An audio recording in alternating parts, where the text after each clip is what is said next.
guddi gi maam moomee guddi gi ñoom ñoo ko moomee mbay guddi gi yàgg na neex na te metti na te dëgër na kaj loolu affaire bu garaaw la xale xamu ko loolu dafa am miel am plante boo xam ni su guddi gi xaajee la tudd dañ ne 45 minutes avant laalal ñaari cuillère boo laalee ñaari cuillère xoolal da ngay bëri doole da ngay bëri doole guddi gi neex lool yàgg lool livraison à domicile c'est possible kon li may wax xam ngeen lan la miel la ak ay plante loolu nag mi ngi jugee Paris mi ngi tudd la nuit nous appartient la nuit nous appartient wooteel 77 751 59 59 ñi ngi bàyyeekoo Sacré-Cœur 3 ñu livré la ko yée guddi gi day neex lool.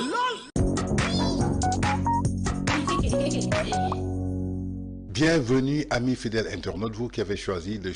suivre sur la chaîne des grands événements VIP People TV, comme son nom l'indique, s'informer juste c'est vrai, comme j'ai l'habitude de dire, ça y est abonné. Vous l'en faites des buzz cloche de notification, bi ngir mëna jot yeneen vidéo en exclusivité am mbégte ak banner del souhaité en ce jeudi 26 juin 2025 indi leen beneen numéro actu du jour comme nañ koy defee tous les jours xool li gën a fës ci xibaar ci bés bi ñu saytu ko tataan ko segg ko faram fàcc ko indi ko wi sax leen ko fii sur la chaîne des grands événements fi ñu koy tàmbale en ce jeudi 26 juin 2025 sur VIP People TV dañuy dem fële ci cybercriminalité ginnaaw démb bi nga xamante ni journal bi di Libération xamal nañu que daal que ki nga xamante ni mooy président de l'Assemblée nationale El Malick Ndiaye daal dina déposer benn plainte contre le journaliste Bachir Fofana par le biais de son avocat maître Bamba Cissé bi nga xamante ni daal mi ngi koy toppee diffamation ak diffusion de fausses nouvelles jëmale ko daal ci li nga xamante ni mooy octroi marché bi nga xamante ni daal mooy oto yu ñu war a jëndal député yi foofa ci assemblée nationale ginnaaw nag bi ñu ne daal préférence nationale lii nga xamante ni mooy marché bi Bachir Fofana ci benn émission dafa dëggaloon ni que daal ginnaaw bi nga xamante ni benn député moo ko daal di xamle que sénégalais la Bachir Fofana joxe turu ki nga xamante ni moom moo gagné marché bi kooku nag du kenn ku dul ki nga xamante ni mooy Cheikh Gueye bi nga xamante ni daal moom lañ doon toppee ci mbirum guerre jëmale ko daal ci wàllu ki nga xamante ni moo fi nekkoon ministre justice de Ismaïla Madior Fall ci biir loolu daal Libération daf ñu daal di xamal ni que daal que ki nga xamante daal mooy président de l'Assemblée nationale El Malick Ndiaye daal dina porter plainte ki nga xamante daal mooy journaliste bi di Bachir Fofana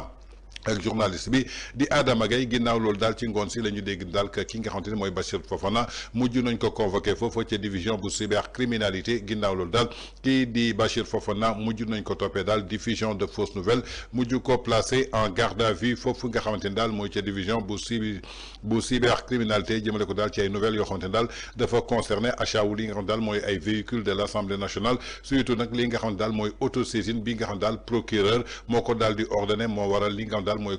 convocation bés bu démb fële nga xamante ne daal mooy sa section bu cybercriminalité loolu la ñu daal di xamal ginnaaw nag ci suba si lu ñu déggoon mooy plainte El Malick Ndiaye ginnaaw loolu nag kii di avocat kii di Bachir Fofana di maître Baro yéen ci yàbbi nañ ko déglu ci. Bachir Fofana bu ñu doon toppee diffusion fausse nouvelle procureur de la République moom moo autosaisir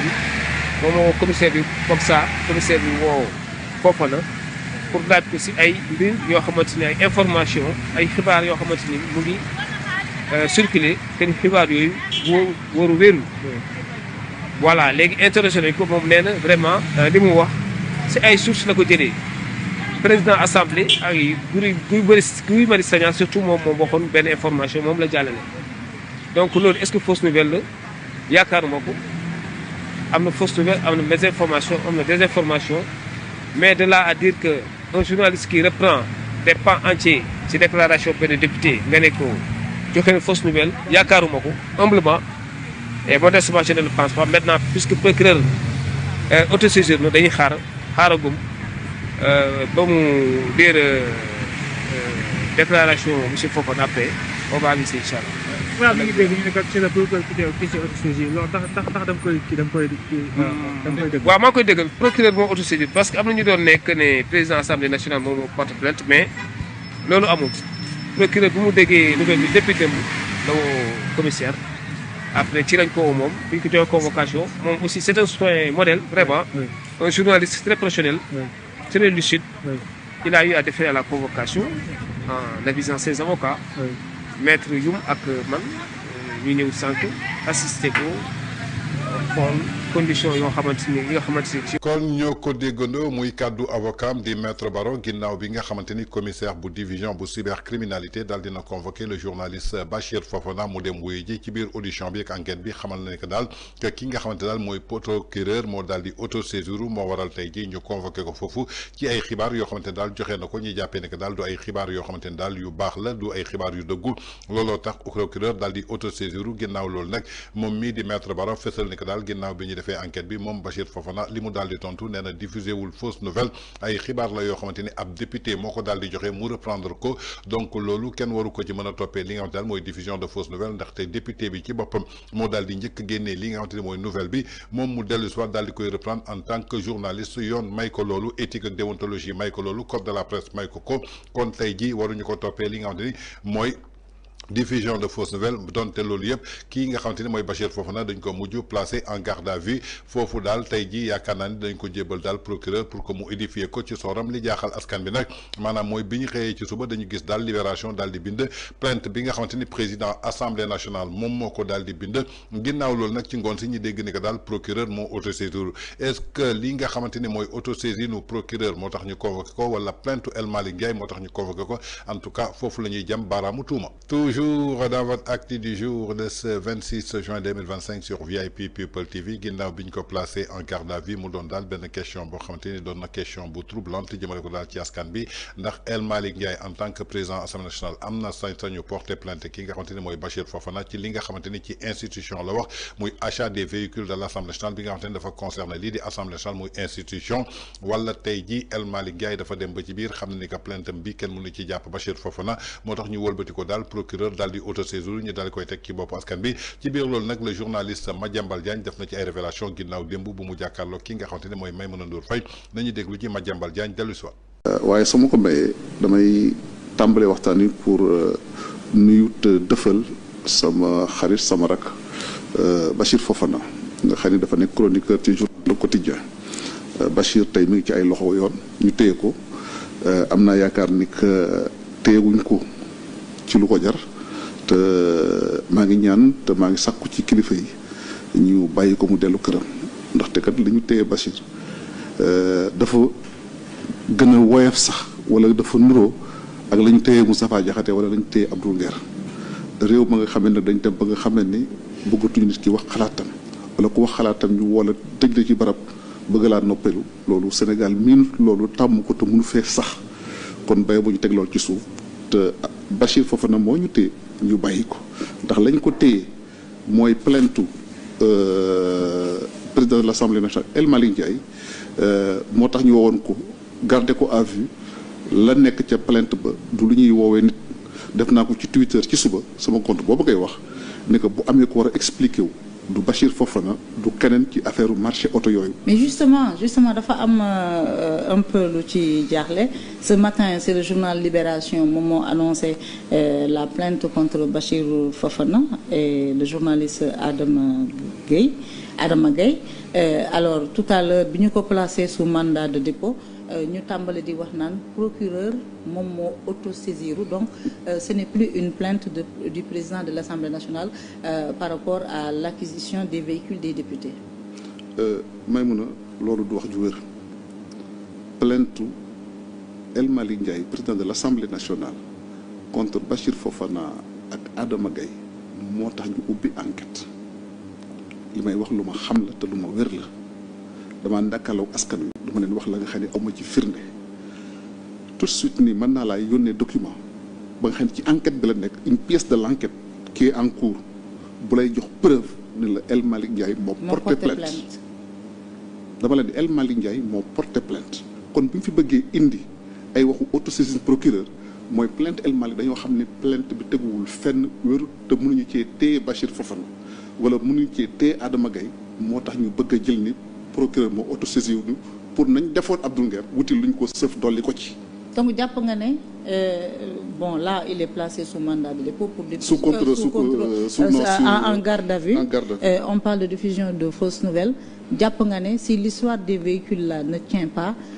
dinañu xool nan la ñu koy galgalee ba téye ko ba yóbbu ko kaso. bu la dara bett ñu jëli ay xew-xew yu démb ak bërki démb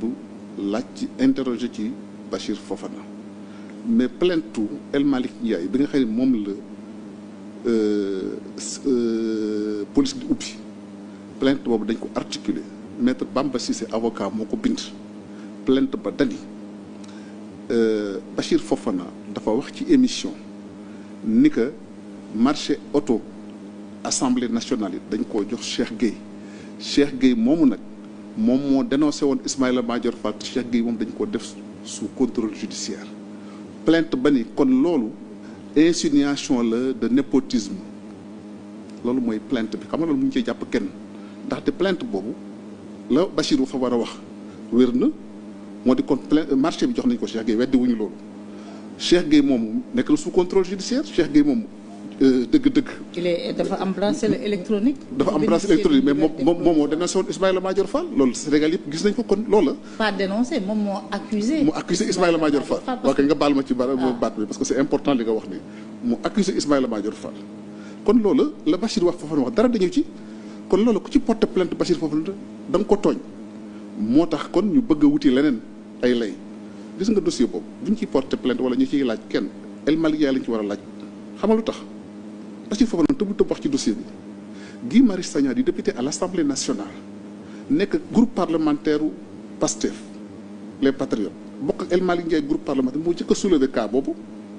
wax ni que jaay marché auto yi àndu ci te jaarul ci yoon concessionnaire bu tudd Serigne Mboup ñëpp xam ko ak Mbaye Guèye EMG ñëpp xam ko bind lettre ni que dañ leen a présélectionné woon mais marché bi ni mu ko dafay jaarul ci yoon ba ñooñu dem conseil des investisseurs sénégalais ci bi Pierre Goudiaby Atepa jiite léegi dénoncé fa loolu kon presse bi wax ci kon bu amee ku ñuy laaj bu ñu laajut El Malick laaj ñi ko jëkk a dénoncé mais xëy na Bachir moo gën a néew doole wala mooy kumba amul ndey ba ñu bëgg a dal ci koom wala bu ñu bëgg a profité ci cas bi pour néewal ko doole ma ne la Bachir amul lu ñu ko ciy toppee te dama leen di may mu yaa ngi nii maa ngi toog dans cet instant-là maa ngi lay yónnee tout de suite un document sur ton téléphone nga xam ni que pour la preuve que El Malick Ndiaye moo porté plainte allez-y. moo porté plainte Bachir Fofana.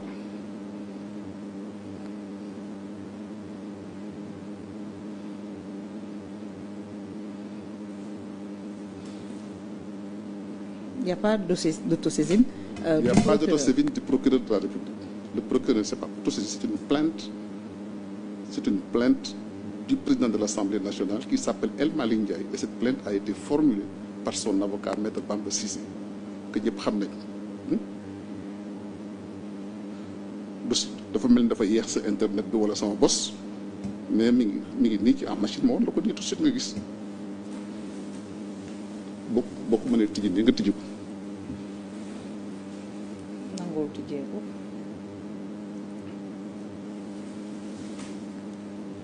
parce que aussi léeg-léeg aussi wax day am seede. nangul tijjeeku. non mi ngi tourné xëy na. ok waaw yéen dañu continuer de temps que ça s'ouvre. ok mais voilà je pense que jot naa ko. alors jot naa ko 24 juin 2025. est-ce que loolu nga ma yónnee nii. moom la. ah ok plainte de monsieur Malick Ndiaye. Président de l'Assemblée nationale du Sénégal ayant élu domicile en reçu de maître Mouhamadou Bamba Cissé, avocat à la Cour, contre les nommés Adama Gaye, journaliste, Bachir Fofana, chroniqueur et autres pour diffusion de fausses nouvelles et diffamation. Alors, par correspondance sus-référencée, la division de... Voilà. C'est pas la peine ngay dem ci dossier ci PV bi mais dama la bëggoon jox preuve ni la rek mi ngi nii. Oui, alors, pour sa part, le nommé Adama Gaye a effectué une publication incendiaire en ces termes. Les corsaires du projet Wunderu ont encore frappé fort en confiant le marché des véhicules de députés à Cheikh Gueye, celui que Ismaïla Madior Fall a accusé de corruption. Celui qui a accusé de corruption. Voilà. loolu li ma ci jublu de l'achat de véhicules de l'Assemblée nationale. L'Assemblée nationale a attribué le marché à un nommé Cheikh Gueye, actuellement sous contrôle judiciaire pour corruption présumée association de malfaiteurs. Selon le requérant, ce discours de Bachir vicieux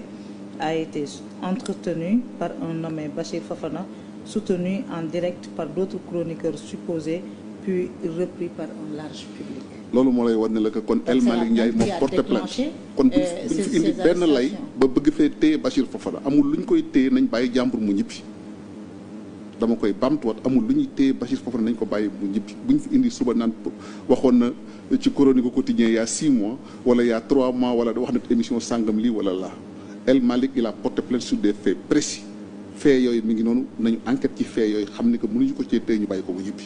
alors. kon ñoo ko déggandoo muy ay révélation yu bees yoo xamante ni Madiambal Diagne moom indi na ko ci plateau Maïmouna Ndour Faye jëmale ko daal ci li nga xamante ni tey jii fi mu njëkkee mooy defal kii nga xamante ne mooy Bachir Fofana bi nga xamante ni journaliste la ci quotidien boobu nga xamante ni moom moo ko moom donc da koy defal ci biir loolu nag mi ngi dellu soit daal jëmale ko daal ci li nga xamante ni moo tax tey jii ñu convoqué kii di Bachir Fofana nee na du dara lu dul plainte bi nga xamante ni tey jii El Malick Ndiaye daal dina koy bind jaarle ko ci loxo avocat bi di maître Bamba Cissé bi nga xamante ni moom moo formulé plainte bi loolu moo tax ñu daal di ubbi enquête jëmale ko daal ci dossier ki nga xamante ni mooy Bachir Fofana ba ñu demee ba ci biir xam na ni que tey jii plainte El Malick Ndiaye boobu mënul tax ñu téye ki nga xamante ni mooy Bachir Fofana moo tax ñu def ko comme ni ñu defoon kaawu Abdou Nguer di wut yeneen charge yoo xamante ni dañ koy teg ci kawam moo tax ñu ne daal procureur moo daal di autosaisir jëmale ko daal ci li nga xamante ni mooy marché de véhicules yi nga xamante ni assemblée nationale daal jox na ko. jëmale ko daal ci turu ki nga xamante ni mooy Cheikh Gueye bi nga xamante ni wax na ko moom Madiambal nee na weddiwuñu Cheikh Gueye la ñuy jox marché bi Cheikh Gueye boobu tey jii dafa nekk sous contrôle judiciaire ndaxte digganteem ak Ismaïla Madior Fall ba tey jii leeragul kon tey jii li nga xamante ni Bachir Fofana wax na ko te weddiwuñu Cheikh Gueye la jox marché bi ana diffusion de fausses nouvelles fu mu nekk leen na daal la ñu bëgg mooy li ñu def Abdou Nguer daal di koy def Bachir Fofana te bu mu bett kenn tey jii ñu déggaat ni que daal ubbiwaat nañ yeneen dossiers yoo xamante ni ñu ngi ciy posé question ki nga xamante ni mooy Bachir Fofana comme ni ñu defoon ki nga xamante ne mooy Abdou Nguer jàppee ko diffusion de fausse nouvelle ba noppi duggaat di wër yeneen vidéo yoo xamante ne tey jii waxoon na ko te woowuñu ko ci woon pour xool daal fan lañ koy galgalee daal di ko fay teg kon daal lu mënte am daal kii di Madiambal Diagne certifié na ko daal que li nga xamante ni mooy convocation El Malick Ndiaye moo tax ñu daal di koy ubbi ndaxte dem na ba gëral yeneen révélation jëmale ko daal ci li nga xamante ni mooy audition bi ak ci biir enquête bi suñu demee ba ci biir mën na joxe ay documents yoo xamante ni daal mooy firndeel ni que daal lii di plainte El Malick Ndiaye bi moo tax ñu daal di koy indi mais fi ñu xamee ni que plainte boobu du mujj fenn moo tax ñu daal di virer li nga xamante ni mooy situation bi yóbbu ko daal ci autosaisine lu procureur. Toujours dans votre acte du jour de ce 26 juin 2025 sur VIP People TV ginnaaw nag bi nga xamante ne kii di Bachir Fofana di le journaliste mujj nañ ko placé en garde à vue le temps que muy jàkkaarloog procureur pour que mu édifier ko ci soxam mbaa duñu ko yóbbu instruction comme la ñu defoon kii nga xamante ni mooy Abdou Nguer ginnaaw nag décision bi ñu jël mooy effacer képp koo xamante ni chroniqueur nga te li nga xamante ni li ngay wax arrangé wul lii di projet bi donc daal ñu bëri sukkandiku ci daal réaction yi nag mi ngi taw de tout bord ginnaaw loolu nag dégg nañu kii di Pape Malick Ndour def benn réaction jëmale ko daal ci li nga xamante ni tey jii mooy garde à vue bi nga xamante ni def nañ ko le citoyen Bachir Fofana relevé wul dara lu dul li nga xamante ni mooy benn véritable prise d'otage politique moom daal la ko daal di jàppee ginnaaw nag bi nga xamante ni dañuy trahir lépp loo xamante ni daal dafa indi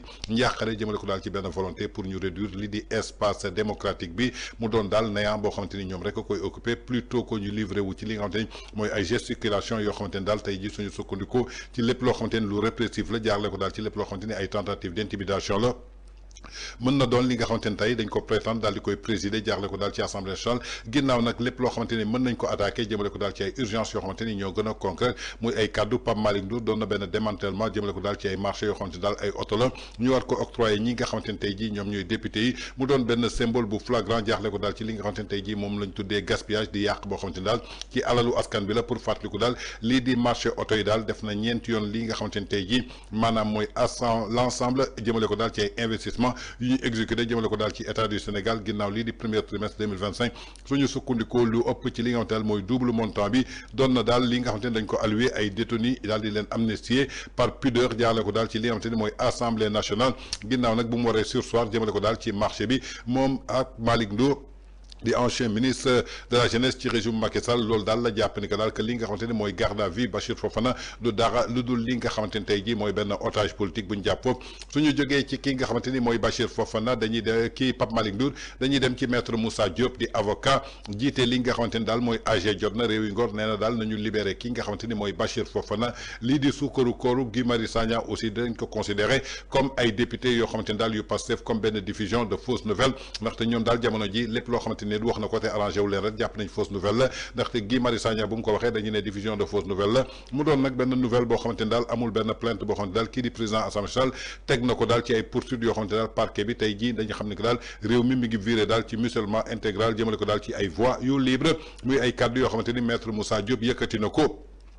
ginnaaw maître Moussa Diop dañuy dem seeti ji Thierno Alassane Sall nee na jamono ji tuuru kii nga xamante ni mooy Bachir Fofana la ginnaaw Moustapha Diakhaté kii di Abdou Nguer Assane Diouf dañu nekk ci benn rythme boo xamante ni tey jii adduna bi war na mën a jeex ginnaaw nag bu mu passé ci moindre incarnate boo xamante ni daal ay simple démenti la ñu daal di koy redressé jëmale ko daal ci li nga xamante ni mooy garde à vue doon na daal benn option boo xamante daal benn séjour rëbës lañ ko bëgg a defal mu doon waxtu boo xamante ni lépp luy ay plateau spécial mën na tenir jëmale ko daal ci benn géol boo xamante ni kii di Bachir Moustapha Diakhaté Abdou Nguer ñoom ñëpp ñi ngi xaar jëmale ko daal ci ñu effacé leen tey jii nag gis nañu daal ay ex opposants yoo xamante ne tey jii ñi ngi balancé wu daal jëmale ko ci lépp loo xamante ne daal benn vent la bu war a wone li nga xamante ne daal mooy benn implacable jaarale ko daal ci lépp loo xamante ne daal mooy moindre information ba noppi daal di déranger jëmale ko daal ci li nga xamante ni mooy peine bi nga xam ne daal peuple sénégalais am na ko muy réaction Thierno Alassane Sall ci garde à vue Bachir Fofana suñ fa jógee dañuy seeti ji Alioune Sané bu Y'en a marre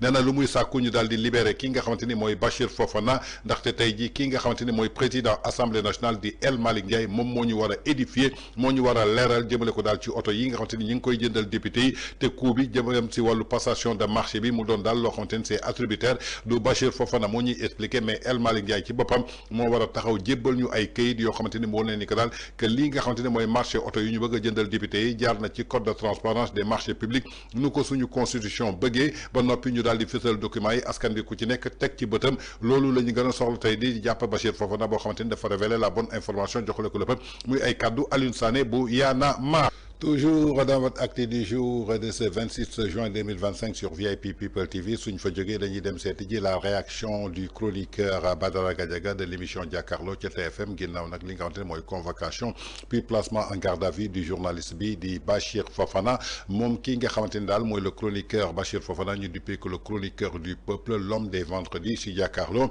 muy benn vrai baromètre boo xamante ni daal suñu sukkandikoo ci démocratie dafa doon daal benn presse bu dëgër jaarle ko daal ci li nga xamante ni daal mooy liberté ginnaaw nag lépp loo xamante ni tey jii moom Badara Gadiaga mi ngi koy xamal mi ngi indi daal soutien daal di koy jagleel kii nga xamante ni maanaam mooy Bachir Fofana te amu ci benn évicoque jëmale ko daal ci talentueux journaliste bi nga xamante ni tey jii Bachir Fofana jëmale ko daal ci lépp loo xamante ni daal ay confrères am comme ay nit yoo xamante ni ñi ngi nekk ci presse risqué nañ ko daal di jëmale ko tey jii si seen liberté jaarle ko daal ci exercice ak bi nga xamante ni tey jii mën nañ ko jàppee daal benn noble mission la daal di informer li nga xamante ne mooy public bi juste et vrai comme ni ko démb leaderu parti Pastef tey di actuel premier sa waxee woon ci benn débat boo xamante ni amoon na ko daal di cité kii nga xamante ni mooy Bachir Fofana comme référence jëmale ko daal ci ay révélation yoo xamante ni daal mi ngi koy def ci wàllu journalisme jamono jooju nag 2012 la woon nañu xooli extrait bi. Moi j'ai pas commencé les révélations heureusement j'ai repris. Un de vos collègues qui s'appelle Bachir, confrère du moins Bachir Fofana, avait déjà en 2012 fait un article sur l'imposition des députés où il nous révélait de manière ahurissante que même si c'était fait correctement, le député ne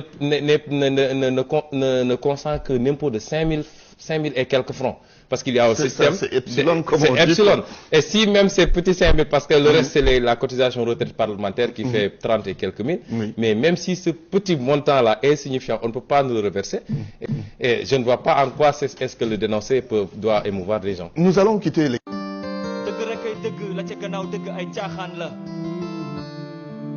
kon ñoo ko déggandoo muy en 2012 bi nga xamante ni leaderu parti Pastef jël na ko référence ci ki nga xamante ni mooy le journaliste Bachir Fofana bi nga xamante ni moom tey jii deful ay révélation dafa reprendre ay propos yi nga xamante ni Bachir Fofana def na ko kon tey jii mën nañ jàpp ni que Bachir Fofana dafa nekk toujours ci logique am moom àndul ak benn parti lenn rek la bëgg muy la bonne marche du pays jëmale ko ci respecté lépp loo xamante ni daal ay engagement la ak ay loi donc ci biir loolu dafay confirmer ay kàddu yi nga xamante ni Badara Gadiaga yëkkati na ko jëmale ko daal ci convocation bi nga xam daal police def na ko mu doon loo xamante ne c'est purement et simplement benn entorse jëmale ko daal ci wàllu liberté jaarle ko daal ci presse mu doon benn pilier fondamental boo xamante ne tey jii dañuy war a sukkandiku suñu démocratie bi nga xamante ni dañ ko war a protéger muy kàddu yoo xamante ne daal moom le chroniqueur de Jakaarlo Badara Gadiaga yëkkati na ko daal ginnaaw nag convocation à garde à vue bi jàpp ne daal benn vrai baromètre la jëmale ko daal ci démocratie boo xamante ne tey jii dafa doon daal li nga xamante ne mooy presse bu dëgër mais pas presse bu ñuy fragiliser. Toujours dans votre acte du jour de ce 26 juin 2025 sur VIP People TV suñu jógee ci cas Bachir Fofana lañ dem laal ci ay révélations ak ay accusations yoo xamante ni yu bees la kii nga xamante ni mooy le directeur de publication du quotidien Yoor-Yoor ñu xam ko bu baax a baax muy l'analyste chroniqueur Serigne Saliou Gueye ginnaaw nag bu mu defee ay révélations yu doy waar jëmale ko daal ci ay scandale yoo xamante daal ñu ngi koy nemmeeku depuis l'arrivée de ce nouveau régime muy avec président Bassirou Diomaye Faye et de Pastef bi nga xamante ni tey jii chef am moo jiite gouvernement bi daal di fondé lii di gouvernement moom daal nemmeeku na daal ay scandale Serigne Saliou Gueye nag ku ko xam bu baax a baax xam na ko daal ci défense bi nga xamante daal amoon na ko ci projet Pastef bi balaa ñuy egg ci nguur gi nañu déglu ji les révélations yi nga xamante ni kii di Serigne Saliou Gueye teg na ko sur la table. DG yi tabax seeni kër à coût de centaines de millions nañu arrêté en un an mënuñu fi liggéey ay plus de 100 millions et quelques di ci jënd ay kër nañu arrêté. Alors, c'est ça aussi Sénégal moo tuuti boo xamee ni mënoo fay def lu nit dul xam Sénégal tuuti na tuuti boo xam ne mënoo fay def lu nit dul xam boo tëddoon sa biir nekk xëy jënd fi benn këru 200 millions boo xëyee nit ñi dinañ ko xam c'est ça aussi la réalité mais mënuñu fi dàq benn affaire boo xamante ni yàggul dara bëgg a xëy gis encore les mêmes pratiques ñenn ñi di ko continuer te loolu moom quand je parle de directeurs généraux yoo xam ne qui sont en train de construire des maisons à des centaines de millions mais loolu am na ci sur le terrain. waaw parce que kii may laaj ay tur waaye dinañ ci dikk. loolu dossier la yoo xamante ni DG xam nañ seen bopp sëñ Thialou mu bàyyi la nga yëgale. premier ministre keroog bi muy wax. waaw xam nga des fois dañu naan wax ju egg dafa ko moom. premier ministre bi muy wax. xam na bu baax li muy wax man damay gën a xóotal ay waxam rek. li muy wax nii. damay gën a xóotal ay waxam. am na ci ñoo xam ne tey dañu nekk ci yenn direction yi amuñu compétence yi il faut les enlever am na yenn ministres yoo xam ne aujourd'hui li ñu doon xaar ñoom gisuñu ko parce que ñoom jàpp nañ ne daal a dem ci Facebook yi photo et cetera loolu mooy liggéey xaaruñu leen ci loolu. il faut les enlever yóbbu fa ay nit ñu compétent ñu liggéey réew mi si on a élu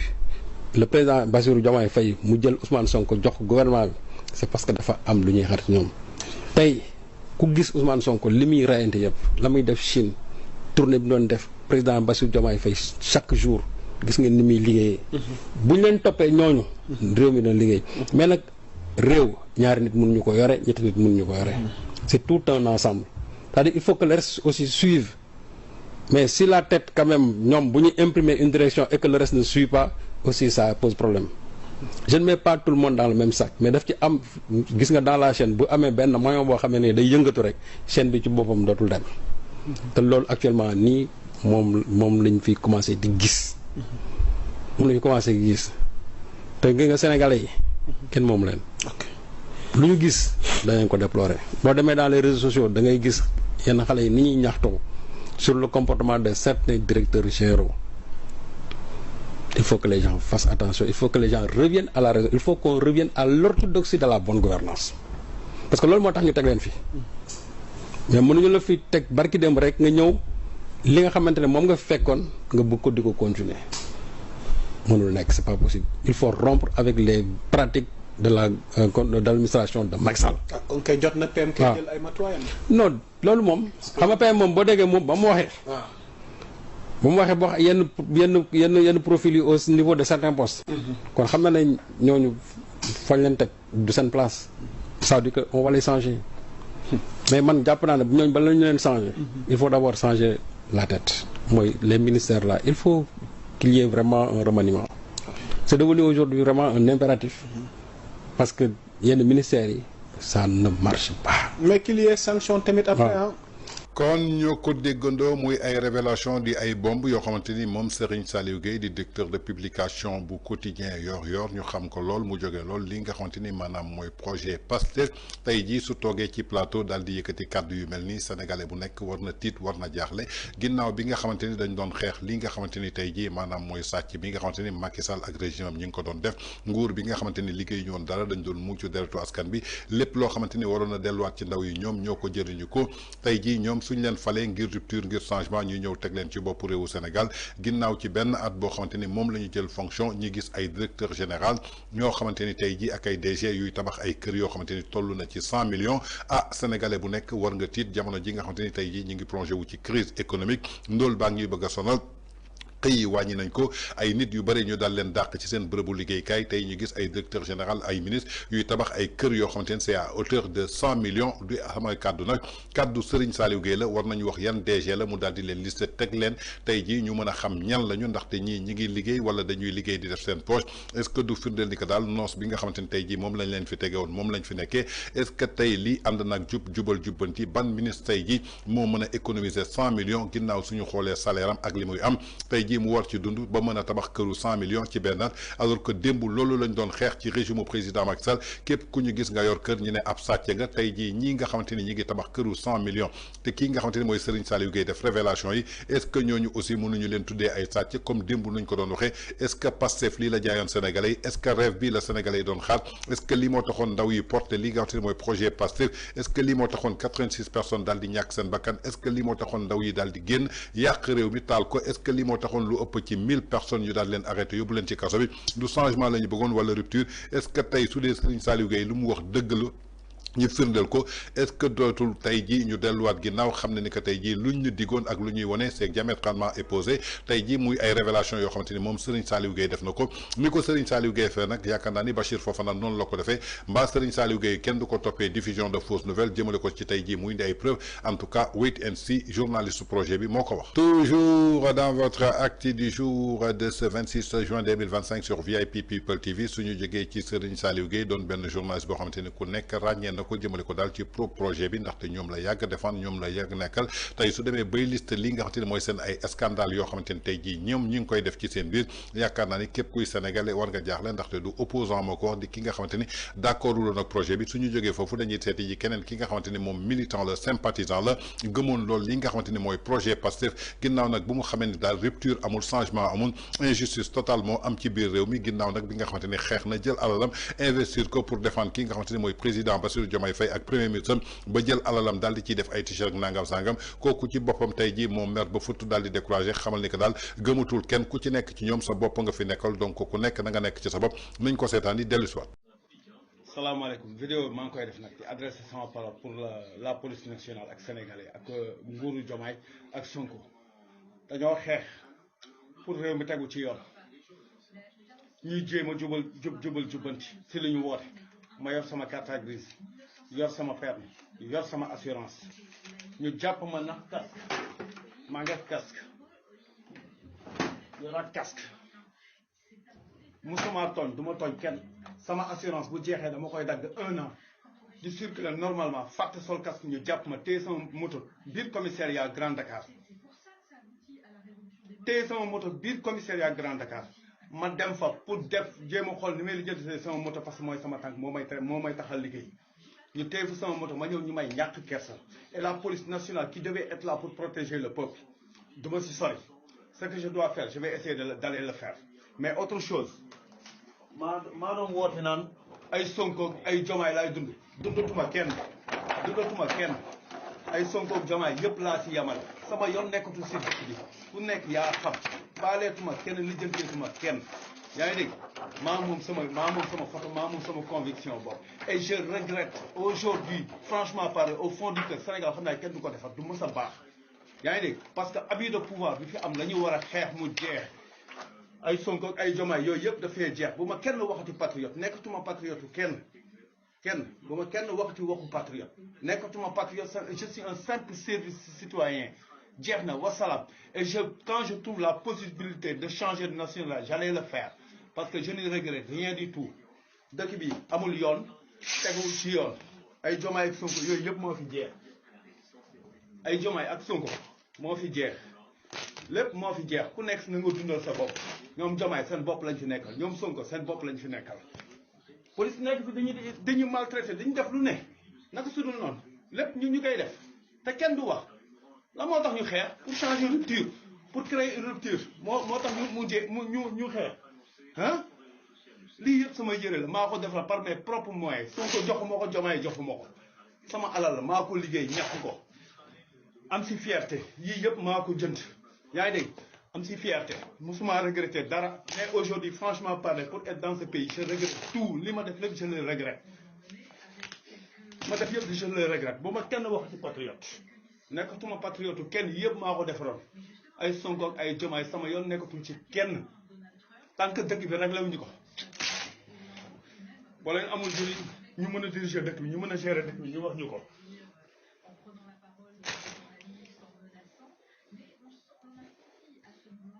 tey moto jàmm alal jàmm moto bu am këyit am carte grise nga téye ko di ko def lan abus de pouvoir.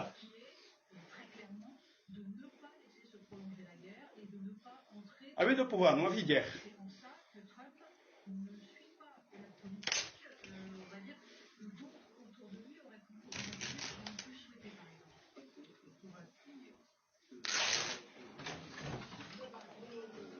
abus de pouvoir moo fi jeex ay Sonko ak Diomaye lépp lañ ci boole yamale. ngeen di mën a lijjanti dëkk bi ngeen lijjanti dëkk bi mënoo leen lijjanti dëkk bi policiers yi jeexal fi affaire nooteel mu jeex. on n'est pas des esclaves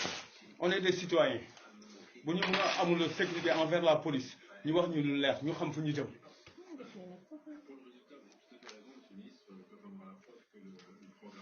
ñu wax ñu fu ñu jëm ñu xam li ñuy def sama moto maa ko liggéey ñàkk ko liggéey ko yaa ngi dégg Diomaye joxuma ko Sonko joxuma ko amul benn policier bu ma ko jox te policiers je les ai toujours rendu service ñëpp laa wax je les ai toujours rendu service mais lu may rendre service damay nekk en règle j'ai tous mes papiers ba kenn wax di waxu patriote.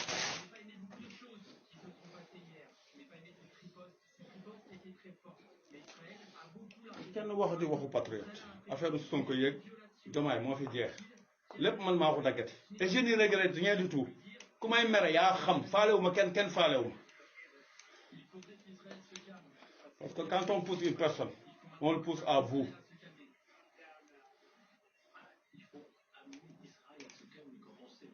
soxlaatuma sax topp benn politicien gawuma ci kenn mënul defar réew mi kenn du ko defar.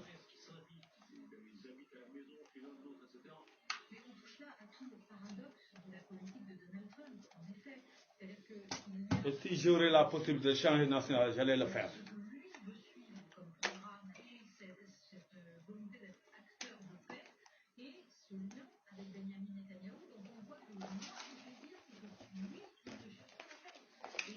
maa ko bindoon et je regrette d'être qui que ce soit lu dul yàlla neen la ci man gëwuma kenn.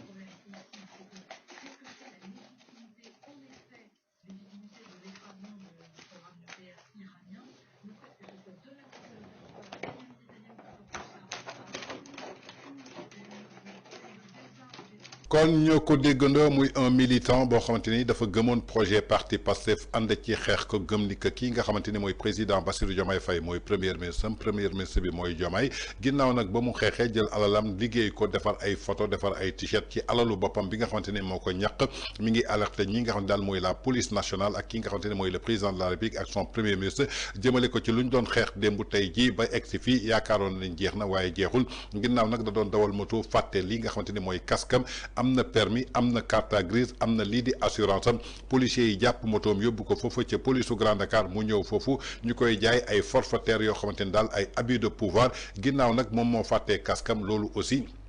infraction la policier bi am na sañ-sañu daal di koy jàpp même su yoree permis yor carte grise yor li nga xamante ne tey jii maanaam mooy assurance am te solul casque te loolu dafa bokk ci infraction police am na sañ-sañu jàpp ko mais lenn la war a def bindal ko contravention mu ñëw foofu ca police ba daal di koy fay xaalis bi dugg ci keesu état bi pour que suba mu bañ ko fàtte waaye kanta di ko jaay arbitraire ndaxte fekkeewu ba mënuma juger lan lañ ko jaay ndaxte expliqué wul dafa ne forfaitaire lañ ko jaay donc loolu aussi foog ñu tey ci ginnaaw loolu daal jël na daal meram ba futtu jël ciseaux daal di xotti ay photo président Bassirou Diomaye Faye ak leaderu parti Pastef lépp luy t-shirt wala Lacoste boo xamante ne ci alalam la ko defee woon daal dina koy xotti daal di koy filmer wane ko jàpp naa ni que nag dafa mer rek mer donc moo ko jaax ndaxte lii nga xamante ne tey jii mi ngi koy yàq yaakaar naa ni jaruloon mu koy yàq ndaxte alalam la même su dee soxlaw ko tey jii mënoon na ko jaay jël xaalis bi dimbalee ko ñeneen mbaa mu jël ko may ko ñi nga xamante ne tey jii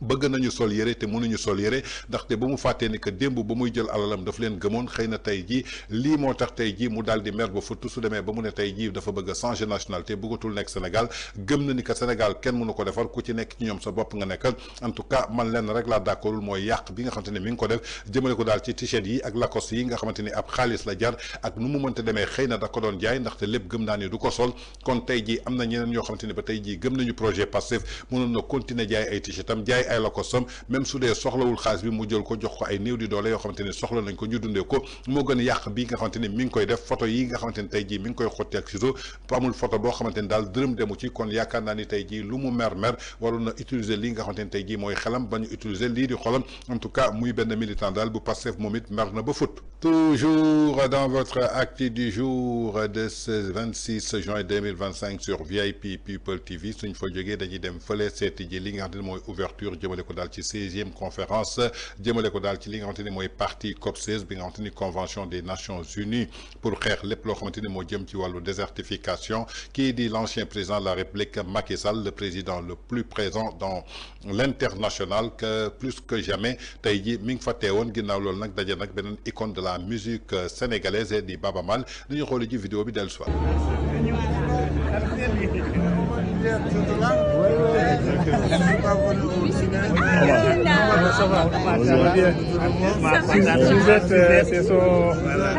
Aline Diouf, chef d'orchestre, ça va bien, ça va bien.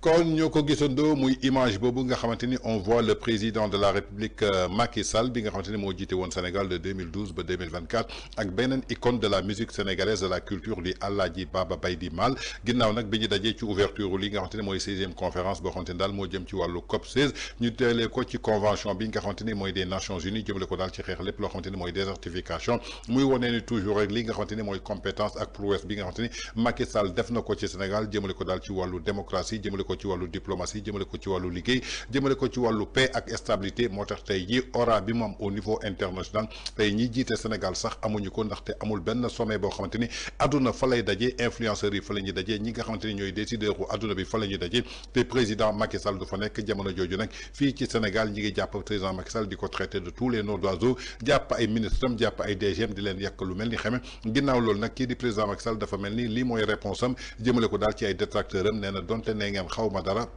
indiwuma jàmm da ngeen may toppee haute trahison dama def ay crime de sang waaye aduna wërngal këpp ñi nga xamante ni ñooy décider ñi nga xamante ni ñoom ñooy xeex lépp loo xamante ni lu mel noonu la ñoom gisuñu loolu ndaxte dañ maa jël yëkkati ma ci benn rang boo xamante ni tey jii ñoom ñoo ma gën a soxla tey jii sax que Sénégal bi nga xamante ni moom laa doon jiite ci fukki at ak ñaar muy li nga xamante ni daal mooy rencontre entre le président Macky Sall et l'artiste Baba Maal. Toujours dans votre actu du jour de ce 26 juin 2025 sur VIP People TV suñ fa jógee dañuy dem daal ci ay empreintes obligataires yoo xamante ni daal réewu Sénégal mi ngi koy octroyé ci marché UEMOA bi depuis que le nouveau régime du président Bassirou Diomaye Faye et de son premier ministre egsi ci bopp réewu Sénégal boobu ba tey daal ay bor rek la ñuy daal di contracté jëmale ko daal ci weer bu nekk daal dafa mel ni dañuy dem lebe ji mais ci marché sous région bi la ñuy jël jee xaalis ginnaaw nag bi nga xamante ni bërki démb lii di Côte d'Ivoire ak Mali ñoom ñoo ñu lebal xaalis jur na benn polémique jëmale ko daal ci ay démenti nee nañ daal du Côte d'Ivoire du Mali moo ñu lebal xaalis mais ay investisseurs yoo xamante ni daal yu ivoirien lañu wala yu malien koppar yi foofu la jógee donc du ivoirien ci biir loolu nag jur na daal benn débat boo xamante ni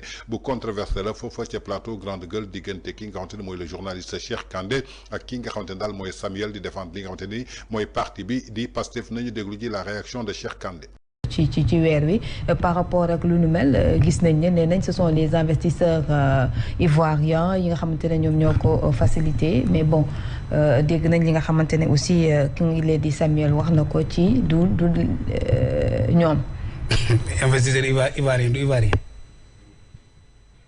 est-ce que investisseur ivoirien du ivoirien. institution financière les institutions financières ivoiriennes du ñu ay institutions ivoiriennes. oui c'est ça. non attendez il faut pas jouer avec les Sénégalais xam nga ce régime là a l'habitude de je termine quoi ah gis nga ce régime là. jibi noppi bàyyil Cheikh mu continuer voilà. gis nga réew c'est quelque chose de très sérieux te à un moment donné Fatima Je vais essayer même de rendre ma voix plus rock pour qu'elle soit plus audible. À un moment donné, il faudra que les gens cessent de jouer avec l'esprit des Sénégalais. La gentillesse même des Sénégalais, parce que l'autre fait une limite. Les investisseurs ivoiriens, investisseurs, nous sommes ivoiriens. Il faut que Côte d'Ivoire, nous sommes au Sénégal. Vous avez investisseurs qui sont Dubaï, Arabie Saoudite, Côte d'Ivoire, et basés en Côte d'Ivoire. Mais nous sommes au Sénégal basé au FI. Nous avons une filiale. Vous avez une banque, nous avons une banque, nous avons une dans la sous-région. En dehors de la Banque mondiale, des autres institutions nationales, banque nari ñoo ëpp doole ci suñu zone bi fii mais ñooñu am nañu fi ay représentants lu tañ toogoo ci réew mi fii dem ci ñoom ñu lebal la bu dee da ngay bëgg a sukkandiku ci ay institutions financières bu doon patronat Côte d'Ivoire bi moo lebal Sénégal ak noo ko mënta tuddee c'est des Ivoiriens si c'est le patronat malien ak noo ko mën a tuddee c'est des Maliens et ça vient du Mali vers le Sénégal en réalité ce qui intéresse les Sénégalais c'est pas parce que c'est des étrangers établis au Mali mais c'est le fait que la dette quitte la Côte d'Ivoire, la dette quitte le Mali et vient vers le Sénégal. Et puis comment est-ce possible que ces gens puissent être si bizarres et qu'ils puissent trouver des justificatifs pour dire que oui, sur une dette bi Côte d'Ivoire lay jógee ay étrangers yi nekk ci Côte d'Ivoire ñoo ñu lebal ñun ak lu ñu wax ci dette ak ñoom lu ñu wax ci dette pendant 10 ans. 30 millions de milliards, 1000 milliards de dettes. Ils vont appauvrir les prochaines générations. Ils vont appauvrir le Sénégal. Ce pays-là ne fait que s'emprunter. Si nous avons dynastie Faisal, nous avons à la présidence de la République, c'est des conteneurs d'argent qui sont là. Boudoul Macky Sall, Marème Faye, Boudoul Marème Faye, l'autre là, Mansour Faye, Boudoul Mansour Macky, Boudoul Macky Farba. Nga japp Farba tay parce que japp nga na ci xaliss dette bi la doon dundé. Mansour Faye nga tuumal togn tej parce que japp nga ne ci xaliss dette bi la doon dundé mom la doon contourner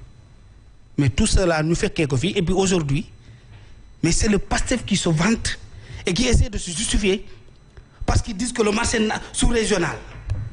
est-ce que également li nga xamantene mom moy sen vision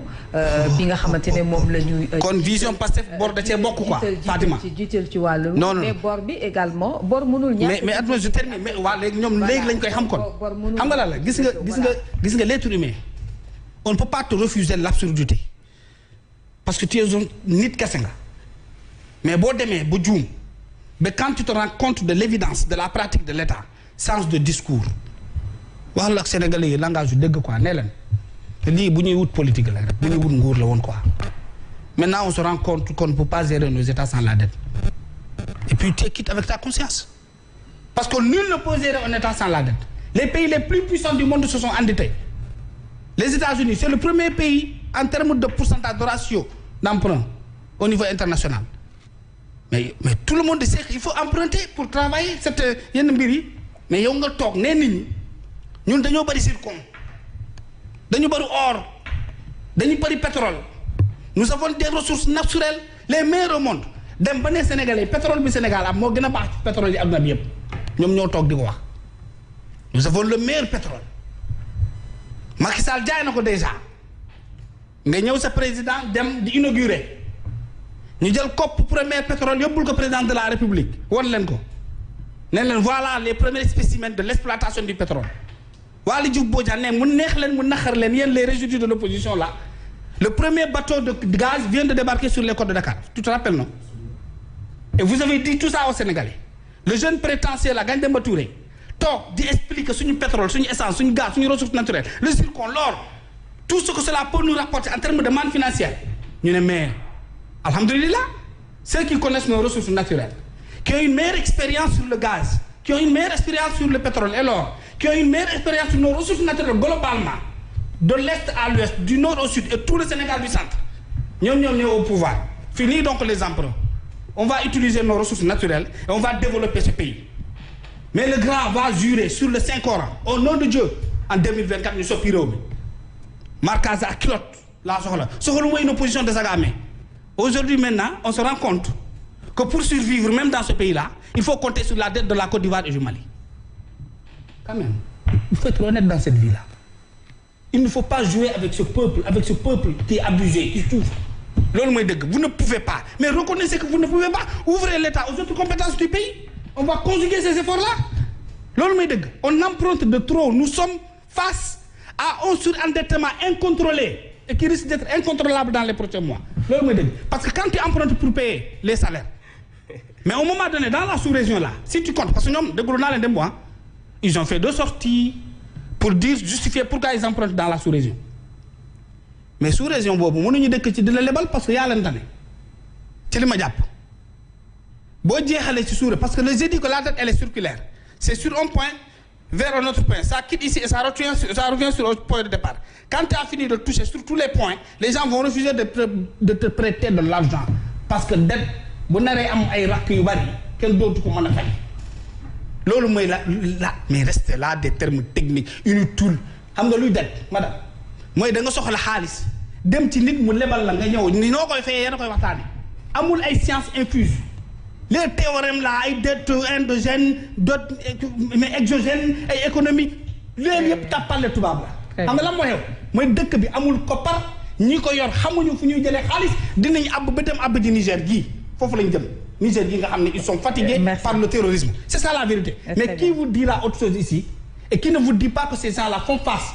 C'est maintenant que je me rends compte que. kon de ko déggandoo muy kàddu boo xamante ni journaliste bi posé na ko mooy fan yi ñu génn ginnaaw nag koppar yi nga xamante ni daal dugg na ci réewu Sénégal jógee fële ca réewum Côte d'Ivoire ak réewum Mali ginnaaw nag ba ñuy waxee loolu ñi nga xamante ni ñoo féetee ci wàllu régime bi féetee ci wàllu projet PASTEF weddi nañu loolu nee nañu du Côte d'Ivoire du Mali mais ay investisseurs ivoiriens ak ay investisseurs maliens ñoom ñoo daal di faciliter pour que bor boobu Sénégal mën ko am muy réponse nag boo xamante ni bu pertinente la kii di Cheikh Tidiane Kandé daal di koy servir kii di Samuel malgré nag dafa bokk ci parti bi di Pastef bëggoon na indi li nga xamante ni maanaam mooy weddi loolu nga xamante ni moo am waaye li Cheikh Kandé wax tamit kenn mënu ko dindi tey suñu demee ba ñu ne investisseur ivoirien kooku ivoirien la suñu ne investisseur malien kooku malien la on n'a pas dit des investisseurs sénégalais même si c'est des étrangers yoo xamante ni tey jii ñoom ñoo basé wu foofa ca Côte d'Ivoire wala ca Mali daal di fay investir foofu la ñu nekk donc dañ leen di boole ci patronat ivoirien wala patronat malien boolewuñu leen ci patronat sénégalais ndaxte Sénégal am na patronat am fii lu tax patronat sénégalais mënuñu facilité pour que ñu lebal xaalis li nga xamante ne mooy Sénégal donc ce qui veut dire que tey jii Côte d'Ivoire ak Mali ñoom ñoo lebal Sénégal xaalis mu doon ay bor yoo xamante ni démb ñoom ñi nga xamante ni tey jii ñooy lebi bor yi ba tey d'accord di ko daal ay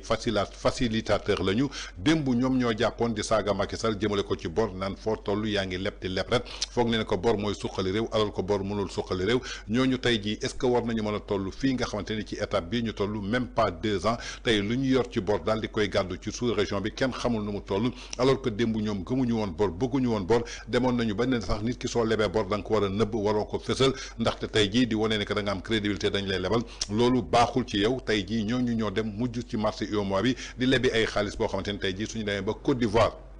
am ay investisseurs yu ñu mën a faciliter pour lebal ñu xaalis alors que démb Sénégal moo nekkoon miroiru Côte d'Ivoire moo nekkoon miroiru Mali nekkoon miroiru li nga xamante ne mooy Guinée-Bissau tey suñu demee ba nga xamante ne tey jii ñooñu ñooy doon ay facilitateurs tey jii Sénégal am na ay banque am na ay investisseurs yu fi nekk lu tax ñooñu tey am jabaluñu Sénégal xaalis ba ñuy dem foofu kon donc nañu jàpp ne que daal manipulation lañ nekk ndaxte lenn rek waroon nañ ko def gérer Sénégal sauf que ñu dem jëli ji ay bor ndaxte mbirum bor daf fi juróon ay coow ñu def ci ay déclaration yoo xamante ni ku nekk déggal nga ko sa bopp. Toujours dans votre actu du jour de ce 26 juin 2025 sur VIP People TV suñ fa jógee dañuy dem seet ji président mouvement Agir Thierno Bocoum ginnaaw nag li nga xamante ne mooy rapport budgétaire d'exécution bu 4e trimestre 2024 ak 1er trimestre bu 2025 daal dinañ koy teg sur la table kii di Thierno Bocoum daal def na ci daal benn sortie musclée jëmale ko daal ci li nga xamante ni moom la ñu gis jëmale ko daal ci li nga xamante ni moom la ñu yore kopparu Sénégal ci dernier trimestre bi ak li nga xamante ni tey jii mooy 1er trimestre bu 2025 nañu déglu ji Thierno Bocoum ginnaaw nag analyse bi nga xamante ni Pape Malick Ndour dominé na askan bi jëmale ko daal ci gagné bataille d'opinion ndaxte moom su waxee ñëpp dañuy comprendre Amidou Anne wax fële ñëpp comprendre tey kii nga xamante ni mooy Thierno Bocoum moo dellu soit daal di feddali jëmale ko daal ci rapport bi daal di koy détaillé décortiqué ko. mooy dafa mel ni ñi ñu jiite te ñuy traîner lu ñuy wax te formation professionnelle maanaam dinañu xarañ loolu si wut xaalis si biir nit ñi mooy recettes yi waaye ñàkk xarañ si investir ko. loolu la ñu gis maanaam recette fiscale yi mooy lu ñu jëlee ci nit ñi jëlee ko ci sénégalais yi moom moo yokku ba yegg na daanaka 100 milliards waaye jëluñu ko delloo waat ko ci sénégalais yi maanaam tey sooy xool li jëm ci investissement presque dafa wàcc carrément mun nañu wax sax daanaka defuñu ci dara investissement na li tax mu am solo ci réew mooy dafay relancer économie mooy dafay soulager ménage yi xam nga tey su dee da nga jël BTP yi nga jox leen liggéey jox nit ñi liggéey marché yi dox sénégalais yi dinañ si am lu ñu fay jëlee mën a dugal seen biir kër loolu nag gis ngeen ne lu mu arrêté moom moo tax li bëri ñu mën ko sentir si réew mi beneen bi mooy am na ñaari ñaari levier yoo xamante ne gis nañu ne foofu ñu ngi fay dugal xaalis bu bëri benn bi mooy leb bi ndax leb bu ñuy leb fu mu toll nii taux bu élevé te dafa gàtt donc leb bi gis nañ ne lu ñuy fay bëri na loolu ensuite bi gën a yéeme mooy masse salariale gis nañu état mu taxaw ne dafay rationaliser maanaam dafay wàññi loo xam ne nguur gi mu ngi ko yanu te loolu salaire masse salariale daf si bokk léegi lii dafa ware na ne loolu yëpp de au contraire wàññeekuwul waaye dafa yokk ndax mënoon na wàññeeku ndax li ma leen wax waaye yemul lekk si wàññeeku dafa yokk ak doole loolu nag lu muy tekki en résumé mooy ñu ngi jël xaalis si askan bi waaye defaatuñ ko si askan bi waaye ñu ngi koy def si ñoom si ba masse salariale bi toll si niveau bu doy waar en même temps ñu ngi leb rek te leb boobu dañ koy fay donc tey solution gisuñu ko relance économique bu war defuñu ko moo tax sénégalais yi ñuy sentir. kon ñoo ko déggandoo muy analyse bu am solo après Pape Malick Ndour Hamidou Anne Thierno Bocoum président mouvement Agir ñëw na daal di décortiquer li nga xamante ni moom la ñu gis ci rapport d'exécution budgétaire bu dernier trimestre bu 2024 bu premier trimestre bu 2025 dafa génne daal benn déformation professionnelle jëmale ko ci yi nga xamante ni ñoom la ñu dénk réewum Sénégal dafa mel ni dañoo am xarañteef ci wut ay recettes daal di koy jëlee xaalis ci askan bi maanaam lépp loo xamante ni moo jëm ci taxe ay impôt ñoom dañu xarañ lool ci loolu ndaxte loolu dafa yokk de 100 milliards waaye xarañuñu ci investissement ndaxte xaalis bi soo ko jëlee ci askan bi da nga ko war a investiraat fi nga xamante ni tey jii dafay jur mu jëriñ askan bi dafa mel ni foofu la ñu xarañul ndaxte li nga xamante ni tey jii yokk na ci recette toll na ci 100 milliards suñu xoolee ci investissement ñaari milliards donc la ñu daal di investir kon yaakaar naa ni ku génnee 100 milliards nga investir ñaari milliards donc day wane ni que daal sa ñàkk xarañteef jëmale ko daal ci li nga xamante ni tey jii maanaam mooy investissement te loolu tey jii moo yor réew mooy développer économie mooy suqali koom-koom alors que askan bi tey jii soo jëlee ci ñoom koppar pour liggéeyee ko donc da nga war a def ay fexe yoo xamante ni tey jii di nga ci def loo xamante ni tey jii askan bi dina ci gën a gisaat boppam waaye tey jii dañ jàpp ni que daal tey jii lépp loo xamante ni jëlee nañ ko ci askan bi ñoom defaatuñu ko ci askan bi dañ ko defaat ci seen bopp ci seen ay dépenses ci seen ay prestige ak seen ay confort muy li nga xamante ni daal jàpp nañ ko ñu bëre daal di koy ràññee ci ay économistes ñoo xamante ni daal seen xam-xam dafa màcc jëm ci wàllu décortiquer lépp loo xamante ni moo soxal wàllu li nga xamante ni mooy économie du koom-koom ginnaaw nag rapport d'exécution budgétaire yi bi mu génnee muy révélation yoo xamante ni Thierno Bocoum yokkaat na ko ginnaaw Pape Malick Ndour ak kii di Hamidou Anne. Toujours dans votre acte du jour de ce 26 juin 2025 sur VIP People TV suñ fa jógee dañuy dem seeti ji Abdou Karim Gueye xurum xaq l'activiste président du mouvement nitu dëgg ginnaaw nag jamono ji nga xamante ni situation bi di Sénégal di dund moom daal mi ngi alerté bi yoon nag dem na ci kilifa diine yi pour que mu ñaan leen njëkk pour que ñu wax ak ñi nga xamante ni ñoo diriger Sénégal ndaxte boobu ba tey fi ñu yóbbu Sénégal du dara te lu dul guddi bu bët setagul lëndëm bu ne kulus ci loolu la ñu nekk lépp lu jëm ci wàllu économie koom-koom bi mi ngi nax saay jamono jooju nga xamante ni kii di premier ministre mi ngi foofu nekk foofu ca Chine def fa voyage boo xamante ni amulul Sénégal benn njëriñ nit ñi di tàccu si ay coopération nañu déglu ji Abdou Karim Gueye dellu soit fi mu jëm musiba la fi mu jëm baaxul mag ñi ak kilifa diine yi ak kilifa aada yi ak responsable nañu jug ñu woo Ousmane Sonko ak Diomaye teg leen xam ni mënuñu gouverner Sénégal ñu dem gisi waa conseil constitutionnel maa ngi wax lu garaaw loo xam ne après di ngeen ko jëlaat ne non pourtant Karim waxoon na ko ñu jéem a tegaat ay élection ñu jëlee fi ñii teg ñi responsable ñu gouverner réew mi te xam ne jël diine yi dem seeti jàngu bi dem seeti diine kilifa diine yi ñu jël diine bi dool ko ci religion bi ndax religion bi am dal bu kilifa diine yi waxee taalibe yi dal bu chrétien jàngu bi waxee chrétiens yi dal xam nga politiciens yi nekk ay nit yu responsable yoo xamante ni ñu bàyyi waxu merci ak waxu ñàkk fayda yi ak xawente sutura bi ñu nekkee lii yorul réew teewaayu PM foofu ci Chine non loolu laa lay wax mais moom laa lay expliqué foofu laa lay dellusiwaat rek loolu laa la dama lay loolu du diplomatie du dara tamaambal wëndeelu tamaambal amuñu lu ñu mën a tegal Sénégalais yi mënuñu gouverner Sénégal te man aw ma xam du ma dara de mais am na lu ndaw lu ma yàlla may ci ma teel a xam ne lii jëmul kër ba ma jógee di yuuxu di fëgg taabal yi ba ñu ma toppoon Sénégal du yegg fii nii pourtant demam bi nii am na lu mu jur parce que. lan la jur gën a accompagner Sénégal ci lu jëm ci suñu wàllu infrastructure. man infrastructure yow gars yi di wax ay mool ay briques ay mool. ay mool la ñu wax de mool yi boo demee fii ginnaaw Ténéfa fekk fa ñuy mool di ay machine à kii la ñu wax de à béton mais kii si Sénégal xam nañ lu xew ay machine à béton la de ay kii ay mool ay briques kon dañuy jël ay jeunes ñu dem jàng ñu ni ñuy briques waaw briques. non mais loolu dara la. ah loolu dara la ah brique machine brique yaa ngi ci fees dell fii loolu mooy dara mais fenn tamit réew la tamit Sénégal du foo ko ay du foo ko ay quoi diplomatie kenn du ko foowee réew kenn ay caaxaan yoru ko ay milliards yéen ñoom rek ñoom li ñuy dépensé ci voyage rek ñaata milliards la li ñuy dépensé ci voyage rek avion baak stationnement baak protocole baak kérosène baak diplomatie bi li ñuy nekkee foofu yëpp ah ba pare nga yow da ngay dépensé 10 000 te mënoo lijjanti 100 francs loolu fan la Sénégal jëm ci loolu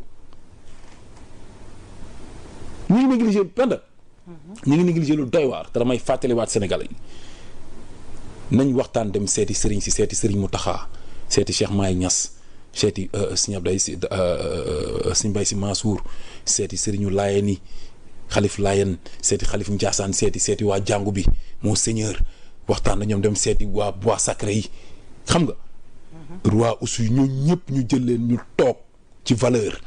bu ñu waxee ak nit ñi dañ leen dégg ñu jël homme politique ñu créé bu jël conseil constitutionnel universitaire yi ñëpp ñëw ñu tegaat Sénégal waxtaanee ko ñu organiser ay élections ñii mënuñu gouverner Sénégal. d'accord ci même. kon ñoo ko déggandoo mooy kaddu Abdou Karim Gueye jëmale ko daal ci situation bi nga xamante ne daal lëndëm na trop ci Sénégal ndaxte réew mi fu mu jëmul kër ku nekk war na ci jóg muy kilifa diine yi di kilifa aada yi di église bi ñëpp war nañ ci jóg wax ak ñii pour que ñu sauver le Sénégal ndaxte moom bi ñu tàmbalee la daal di xam ne que ñii fa ñuy jëmul kër ci la commencé dénoncer tey nag daf ko jéggi dayoo moo tax muy def alerte jëmale ko ci kilifa diine yi kilifa aada yi pour que ñu ñëw sauver lii nga xamante ni mooy Sénégal jamono jooju nga xamante ni tey jii moom premier ministre nee na mi ngi foofu ca Chine jëmale ko daal ci visite officielle xawma tournée économique amul dara loo xamante ni tey jii négocier na ko fa lu dul ay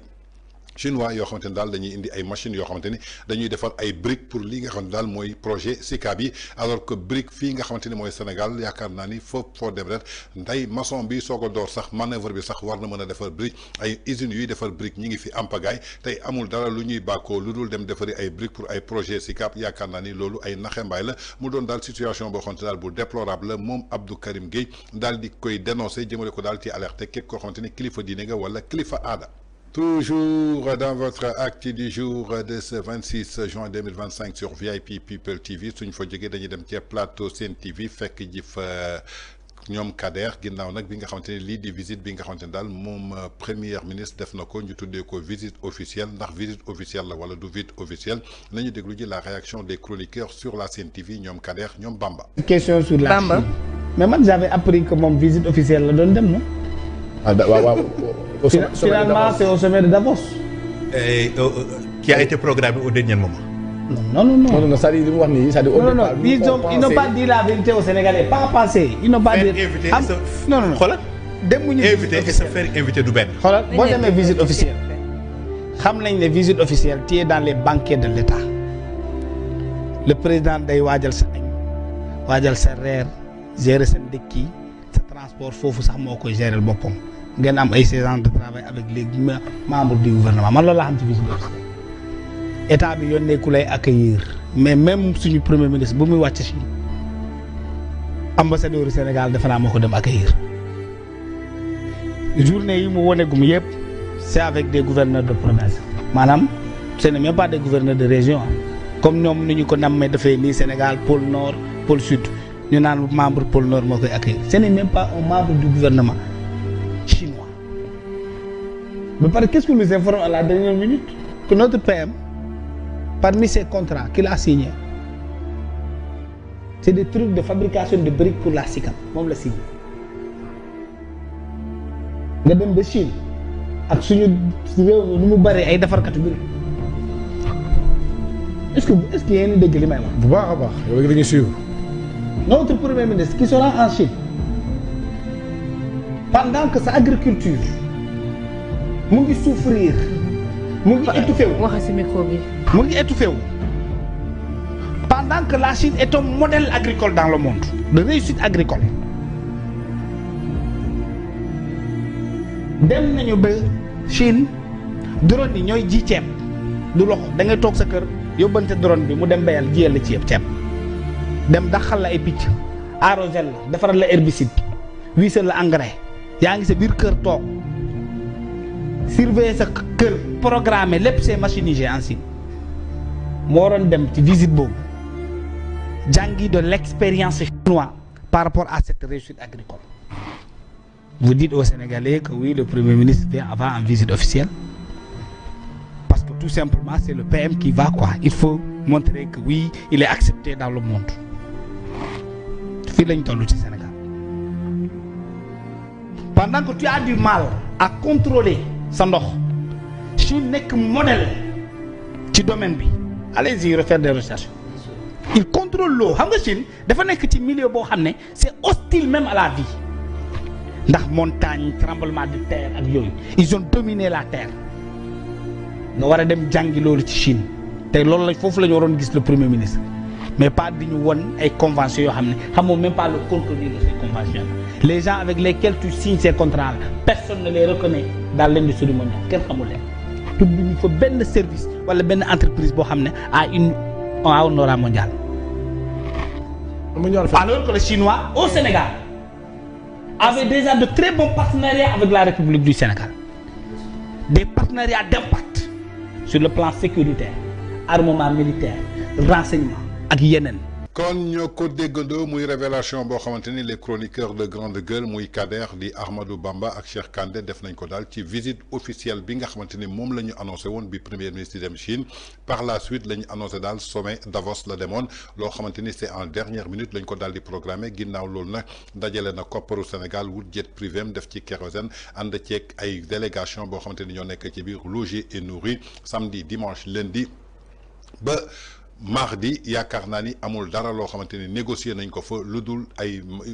usines yoo xamante ni daal dañuy defar li nga xamante ni mooy ay briques loolu lañ fa daal di négocier mu doon loo xamante ni nag yàgg na am fii ci Sénégal ñu yàgg ko gis ci Sénégal donc est-ce que visite boobu amaloon na Sénégal njëriñ est-ce que sommet de Davos boobu amaloon na Sénégal njëriñ est-ce que visite officielle tey du dem tey jii kii nga xamante ni mooy autorité yi di président de la République wala premier ministre wala délégation bi ñoo lay daal di recevoir waaye bi nga eggee ki nga xamante ni mooy ambassade du Sénégal bu nekk foofu nga xamante ni tey jii maanaam ca Chine moom moo la daal di dalal nekk nga foofu ay fan mënoo gis premier ministre mënoo gis président bi lu dul ay gouverneur de province ngay gis waxuñu la sax ay gouverneur de région mais ay gouverneur de province donc mën nañu jàpp ne daal li ñu doon tuddee visite officielle du visite officielle dañu nekk bay tey jii ci ay naxe mbaay mu doon daal réaction boo xamante ni les chroniqueurs de grande gueule yëkkati nañ ko ci visite bi nga xamante ni am na Chine ñu bare foog ni que dafa am impact alors que Daoud Diomaye demoon na fa indi fa 27 milliards tey moom su demee ne ay partenariat la yoo xamante ni ay usines yoo xamante ni dañuy defar ay briques yoo xamante ni tey jii ku lekkul naanul naka ngay soxlaa pour tabax je crois que lu ñu njëkk a soxla maanaam moo loo xamante ni mooy redresser suñu koom-koom redresser suñu économie ba sénégalais bu xiif daal di lekk ba sénégalais boo xamante ni tey jii mën nga assumer lii 3 repas du jour je crois que loolu la ñu gën a soxla tey jii di wut ay usines yoo xamante ni dañuy tegalal ay briques alors que Sénégal ñi fiy defar briques yaakaar naa ni tey jii soo leen limoon amuñu sax ñu defaral briques. Toujours dans votre actu du jour de ce 26 juin 2025 sur VIP People TV suñ jógee ci plateau grande gueule dañuy dem seeti jiwaat l'actuel journaliste chroniqueur Bachir Fofana bi nga xamante ni jamono ji dafa nekk en garde à vue moom it réagiroon na indi daal ay analyse ak ay révélation jëmale ko daal ci leeral lépp loo xamante ni moo soxal visite bi nga xamante ni premier ministre mi ngi ko amal foofu ci Chine nañ déglu ji Bachir Fofana dellu si waat. comme nu mu nekkee slogan agenda de transformation nationale Sénégal 2050 xam nga nag pour l'instant Pastef est très fort en slogan mais piètre dans la réalisation xam nga jub jubal jubanti mooy maanaam yow d'abord yaa njëkk a wone jub nga def lu jub maanaam la pédagogie par l'exemple nga wone lu bees xam nga encore une fois moi je dis souvent que Bachir Fofana ñi ngeen ko weddi di ngeen saaga di ngeen yuuxu mais kenn du weddi lu mu wax quand le président a dit Al-Amin Lo il faut serrer la ceinture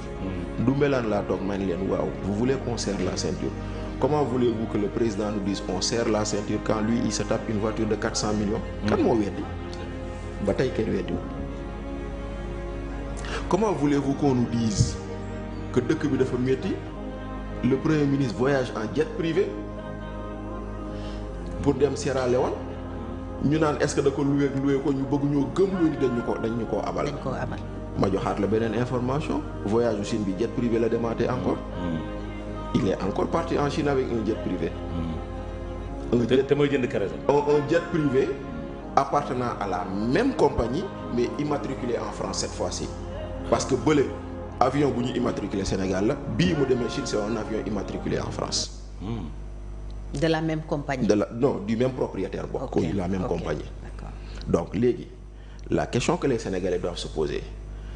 kan mooy homme d'affaires bu baaxam bay yëkkati alalam naan premier ministre maa la ko abal. En contrepartie de quoi? C'est la bonne question. Mais merci Fatou. Tu es efficace. C'est-à-dire.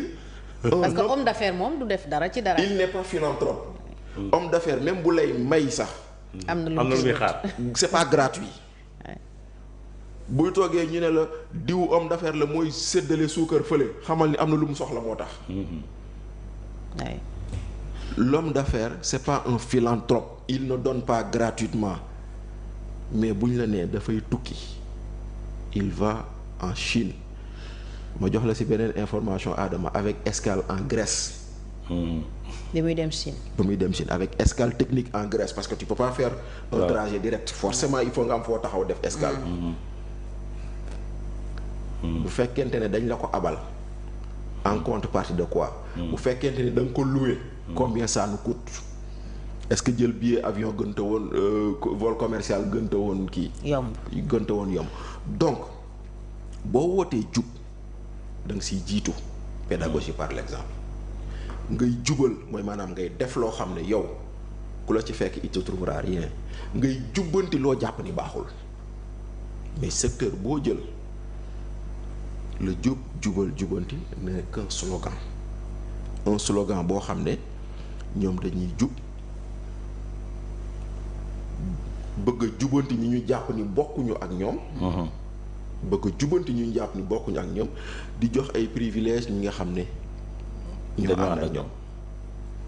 dañoo bëgg a jël ñu ne dañuy def jubal jubanti réduction des comptes. ñu bëgg ko def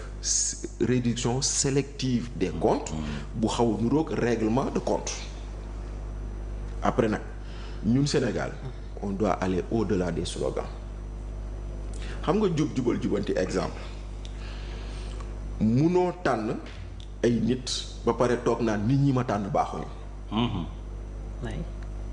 ñaawlu na un peu. oui inefficacité wu. voilà c'est plein l'inefficacité des administrateurs. mais ñooñu yaa leen tànn ba nga leen di tànn est-ce que def nga lu ci war. est-ce que jox nga leen gëstu nga seen CV nu mu waree ma jox la benn exemple. dugg naa ci page TDS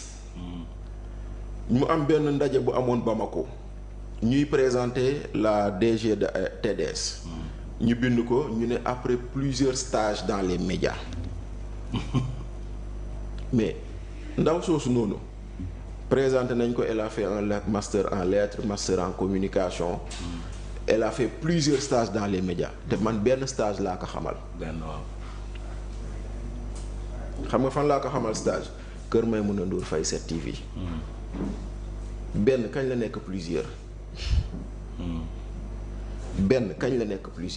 kon bu boobaa tu vas t'interroger est-ce que les gens n'ont pas gonflé leur CV pour le présenter au Premier ministre mu tànn leen et ils se rencontrent mais bu boobaa tu vas poser l'autre question est-ce que lui il a vérifié avant de nommer. Est-ce qu'il a auditionné avant de nommer? Est-ce que des enquêtes de moralité ont été faites comme il se doit? Mais est-ce que suñu defoon enquête de moralité dina nekk Premier ministre? Ben boobu c'est une autre question nag. C'est une question. Problème expérience donc posé na. Non, problème expérience posé na Fatou mais aussi ci biir problème expérience boobu noonu problème orientation managériale dafa posé. ci biir orientation managériale boobu noonu problème choix des hommes dafa posé xam nga nous sommes dans le management kon ñoo ko déggandoo muy ay révélation yoo xamante ni Bachir Fofana indi na ko jëmale ko ci tey jii li nga xamante ni mooy transformation systémique bi nga xamante ni mooy seen agenda Sénégal 2050 tey nag jàpp ne que daal Pastef dañoo fort trop ci ay slogan mais fooruñu ci li nga xamante ni mooy ay réalisation ndaxte li nga xamante ni mooy slogan jub jubbal jubbanti soo ko waxee da nga koy indi teg ko ci kaw transparence teg ko ci li nga xamante ni lu leer nañ la ndaxte li nga xamante ni tey jii mooy visite officielle bii ñu annoncé jëmale ko foofu ca Chine yaakaar naa ni mën nañ jàpp ne que lépp la sëf li nga xamante ni mooy visite officielle ndaxte visite officielle waa réew ma ñoom ñoo lay daal di dalal président su ñëwul yónni ki nga xamante ni ab kilifa la di responsable bokk ci état bi waaye tey jii li nga xamante ni mooy président mi ngi foofu ca Chine ba tey jii mënul gis premier ministre mënul gis président ba lu dul ay gouverneur de province ki nga xamante ni mooy ambassadeur u Sénégal bi nekk foofu moo ko daal di dalal muy image boobu ngeen di gis noonu ci suufu vidéo bi donc j'espère que tey jii li nga xamante ni Bachir Fofana wax na ko jëmale ko ci avion bi nga xamante ni moom la jëloon yóbbu ko Sierra Leone muy li nga xamante ni tey jii moom la ñu jàppee woon benn jet privé boo xamante ni daal nee nañu dañ ko abal même jet privé boobu je crois que moom lañ ko abalaat jëmale ko daal ci li nga xamante ni tey jii maanaam bi muy dem foofu aussi ci Chine ñi calculer même su dee dañ ko abal kat moo ko abal lan moo tax mu abal ko est-ce que amul conflit d'intérêt ndaxte tey suñu xoolee ginnaaw bi nga xamante ni mooy flacon 7 bi nga xamante ni dañ ko immatriculé woon Sénégal moom lañ ko abaloon ba muy dem fële nga xamante ni tey jii maanaam mooy ca Sierra Leone muy flacon bii ngeen xamante ni moom ngeen di gis muy flacon 7 beneen flacon bi ko yóbbu fële nga xamante ni mooy Dubaï fële ca Chine maanaam mooy flacon 8 bi nga xamante ni dañ ko immatriculé fële ca France waaye benn nit moom ñaari avion yëpp donc je crois que tey jii suñu xoolee trajet bi nga xamante ni gis nañ ko maanaam def nañu escale fële ca Athènes ginnaaw bi ñu jógee Athènes si lañ dem fële nga xamante ni maanaam mooy sa Chine ca Ganzagou ginnaaw nag bi ñu jógee fii ci Dakar muy flacon 7 ak flacon 8 muy benn avion boo xamante ni benn ñaari avion yoo xamante ni benn propriétaire moo ko moom ci immatriculation yi rek benn bi dañ ko immatriculé Sénégal beneen bi ñu immatriculé ko fii nga xamante ni mooy France même su dul dañ ko abal tey jii nañu xool kérogène bi droit de stationnement bi nga xamante ni mi ngi koy def ay fan yu bëri fii nga xamante ni mooy réewu Chine en retour est-ce que tey jii li mu dépensé foofu ak li muy indiwaat tey jii ci biir réewu Sénégal suñ ko comparé woon dina am bénéfice wala amul bénéfice muy une pertinente analyse jëmale ko daal ci révélation yoo xamante ni Bachir Fofana def na ko. Toujours dans votre acte du jour de ce 26 juin 2025 sur VIP People TV suñu jógee ci révélation Bachir Fofana dañuy dem seeti ji le journaliste Madiambal Diagne moom it dellu soit na ci plateau Maïmouna Ndour Faye ginnaaw nag voyage bi nga xamante ni moom premier ministre amal na ko foofu ca Chine ginnaaw nag li nga xamante ni mooy sommet Davos boobu nga xamante ni démb dégg nañu Cheikh Omar Diagne nee nañu sommet Davos bi du dara lu dul sommet tàppale kii di Madiambal Diagne indi na yeneen révélation daal di ko ciy teg nañu déglu ñu Madiambal dellu soit. dëgg ne ma gis ni franchement du darajey Sénégal parce que un premier ministre qui arrive en Chine depuis le samedi dimanche lundi mardi mënut a gis ministre sax dul ay gouverneur de province ak ay hommes d'affaires ay ambassadeur un forum économique entre l'ambassadeur de la Chine à Dakar ak l'APEX une visite d'un premier ministre du Sénégal ou d'une autorité du Sénégal quelle qu'elle soit même le premier ministre était mieux organisé man dem naa Chine ànd ak Karim Wade ak la délégation sénégalaise à la commission mixte sénégalo-chinoise en 2010 on n'a pas fait 3 jours là-bas on a signé des conventions très importantes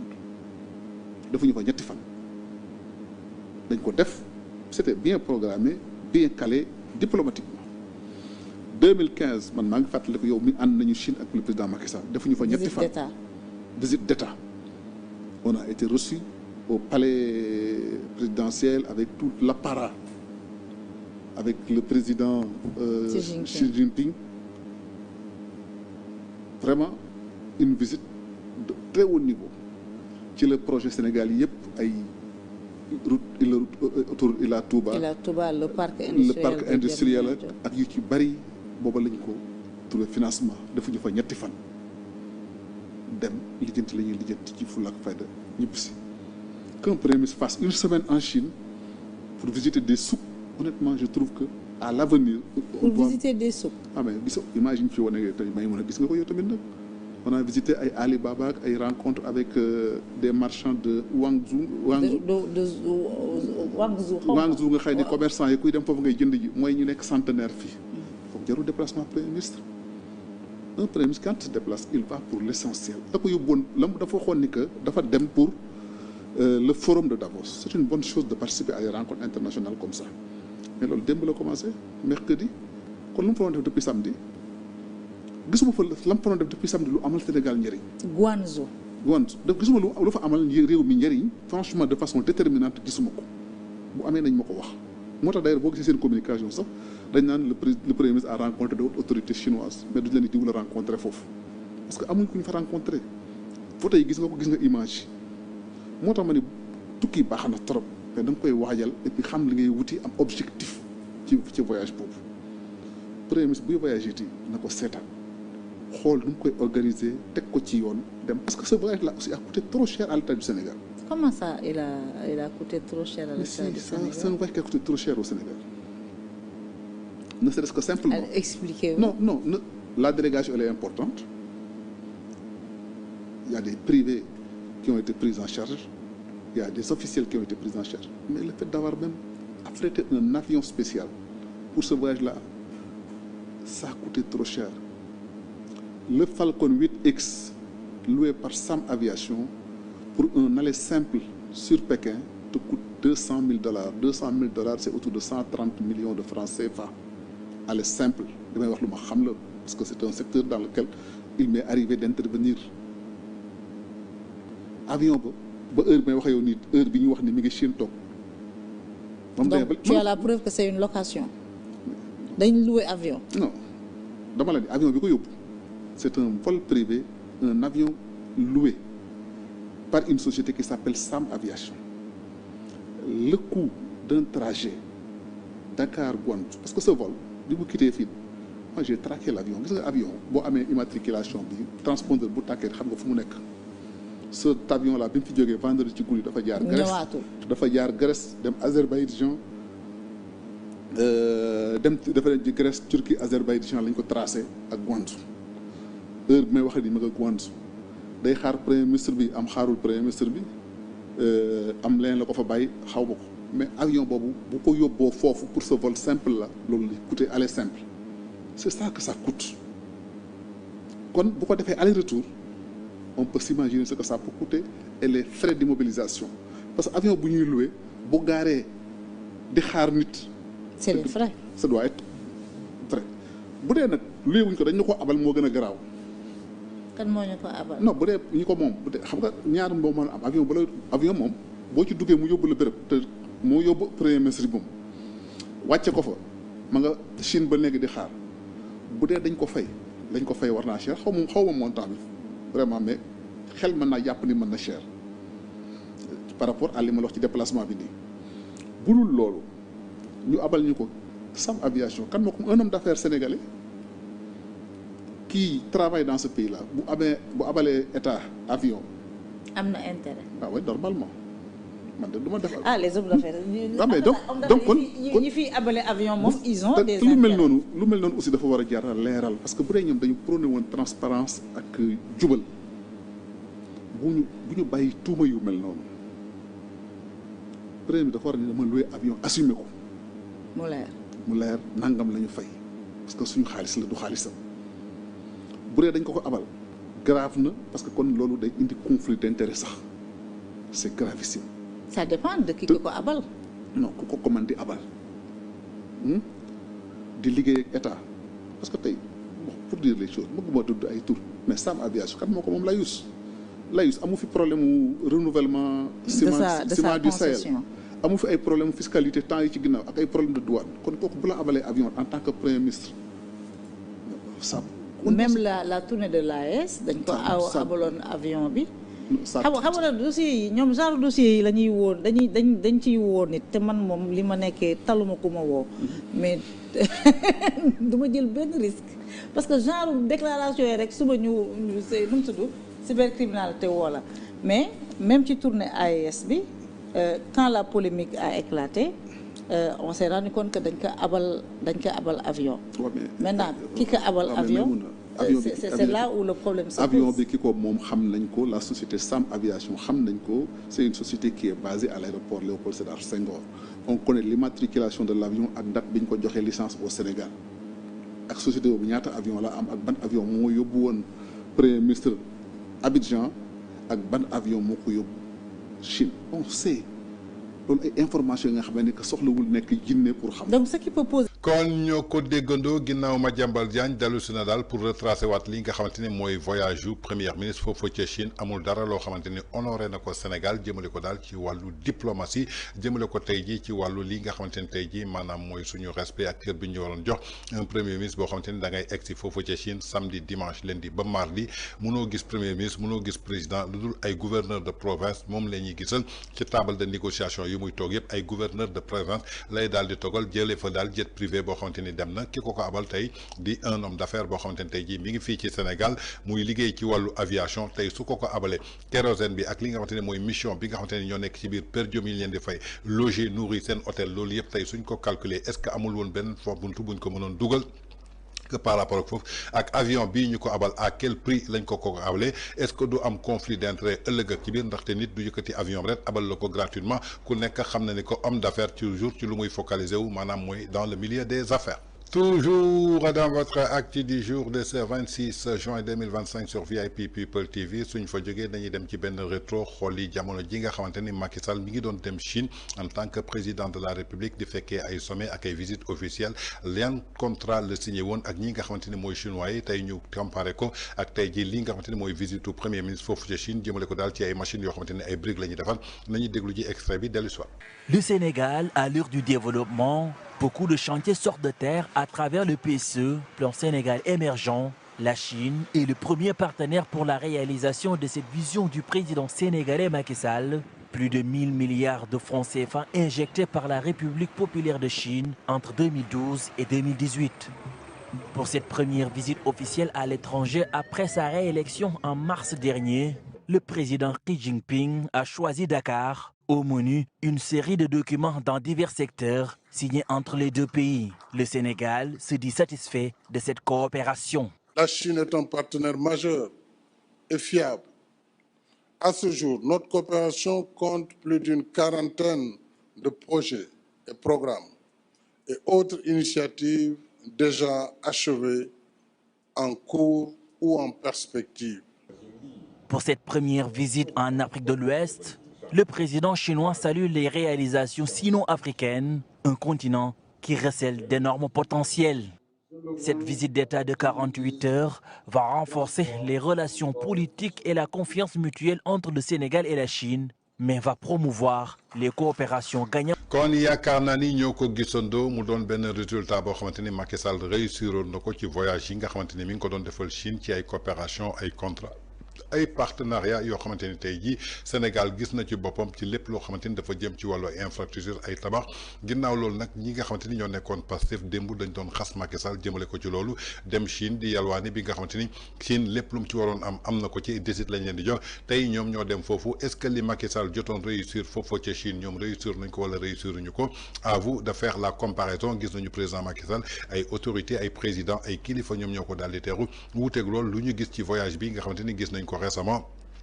ci ay machines yoo xamante ni tey jii brique la ñuy defar en tout cas mooy li may wax sénégalais rek état continuité la état diplomatie la état xarañteef la donc à vous de juger bu leen nangu kenn ku leen nax wala kenn ku leen manipuler jëmale leen ko lépp lu ñu leen tegal rek mën leen indil loo xamante ni ci passé bi mën ngeen defal seen bopp la comparaison. Toujours dans votre acte du jour de ce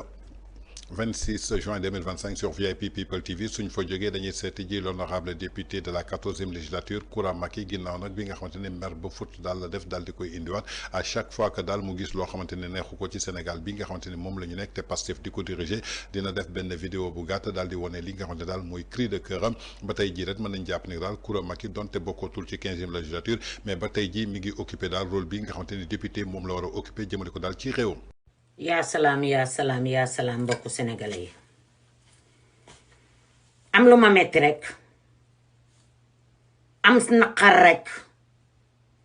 Akhenaton mi dugg ci réew moomu génn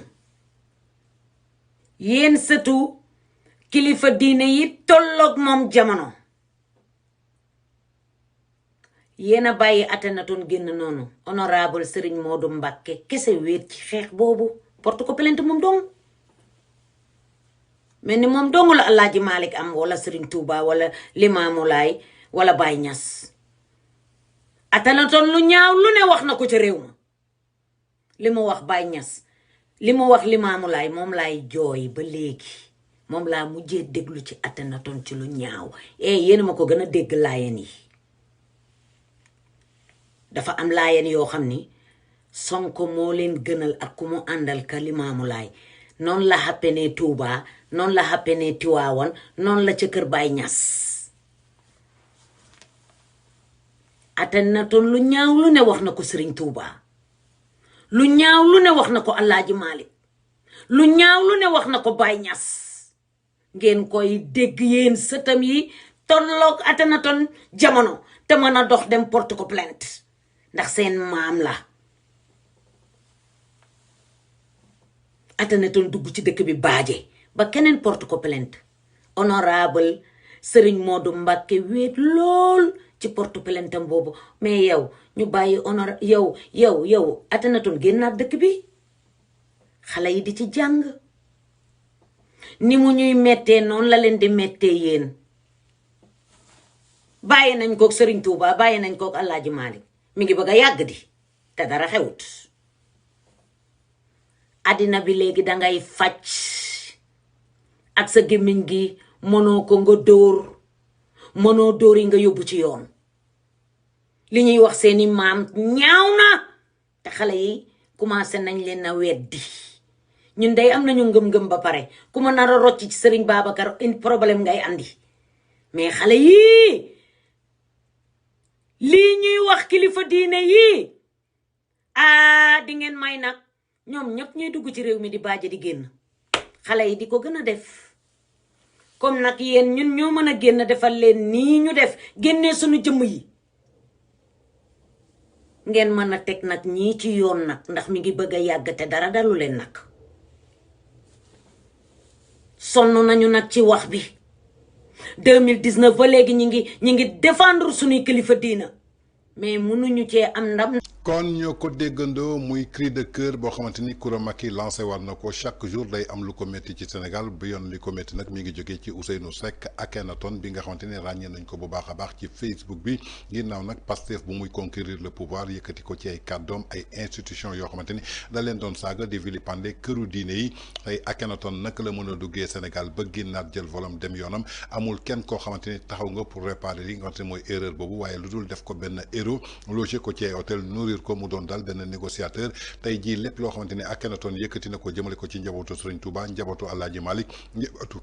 kii di Seydina Limamou Laye yaakaar naa ni tey ñii nga xamante ni mooy seen njaboot ak seen taalibe waruñu woon seetaan loolu ndaxte lii ñuy prôné tey ji yaakaar naa ni du loo xamante ni moom la ñu rêvé woon ci Sénégal moom la ñu rêvé woon ci rupture ndaxte kii nga xamante ni amul benn kàddu boo xamante ni bu rafet la daal dina koy bàyyi ci Sénégal jëmale ko ci suñu ay institution ñëpp la manqué woon respect di saaga guddeeg bëccëg tey moom lañ def benn euro bàyyi ko muy dem jamono jooju kii di Bachir Fofana nekk un digne journaliste ñu koy def ay garde à vue Moustapha Diakhaté ñu yóbbu ko ci kaso ba Abdou Nguer pareil Assane Diouf pareil yeneen citoyen aussi ñi jël leen bëgg leen yóbbu ci kaso ba est-ce que lii moo taxoon ñuy prôné li nga xamante ni mooy la rupture ou le changement en tout cas wait and see muy cri de cœur boo xamante ni moom Adjaratou Coura Macky daal dina koy dénoncer. Toujours dans votre actu du jour de ce 26 juin 2025 sur VIP People TV suñu jógee ci révélation yi nga xamante ni moom Serigne Saliou Gueye def na ko di dénoncer bu baax a baax lii nga xamante ni tey ji maanaam mooy yenn ministres yoo xamante ni daal ñi ngi def ay scandale yu doy waar di tabax ay këru 100 millions après un an bi nga xamante ni jël nañu fonction te seen salaire mayu leen ko muy scandale yoo xamante ni mi ngi alerté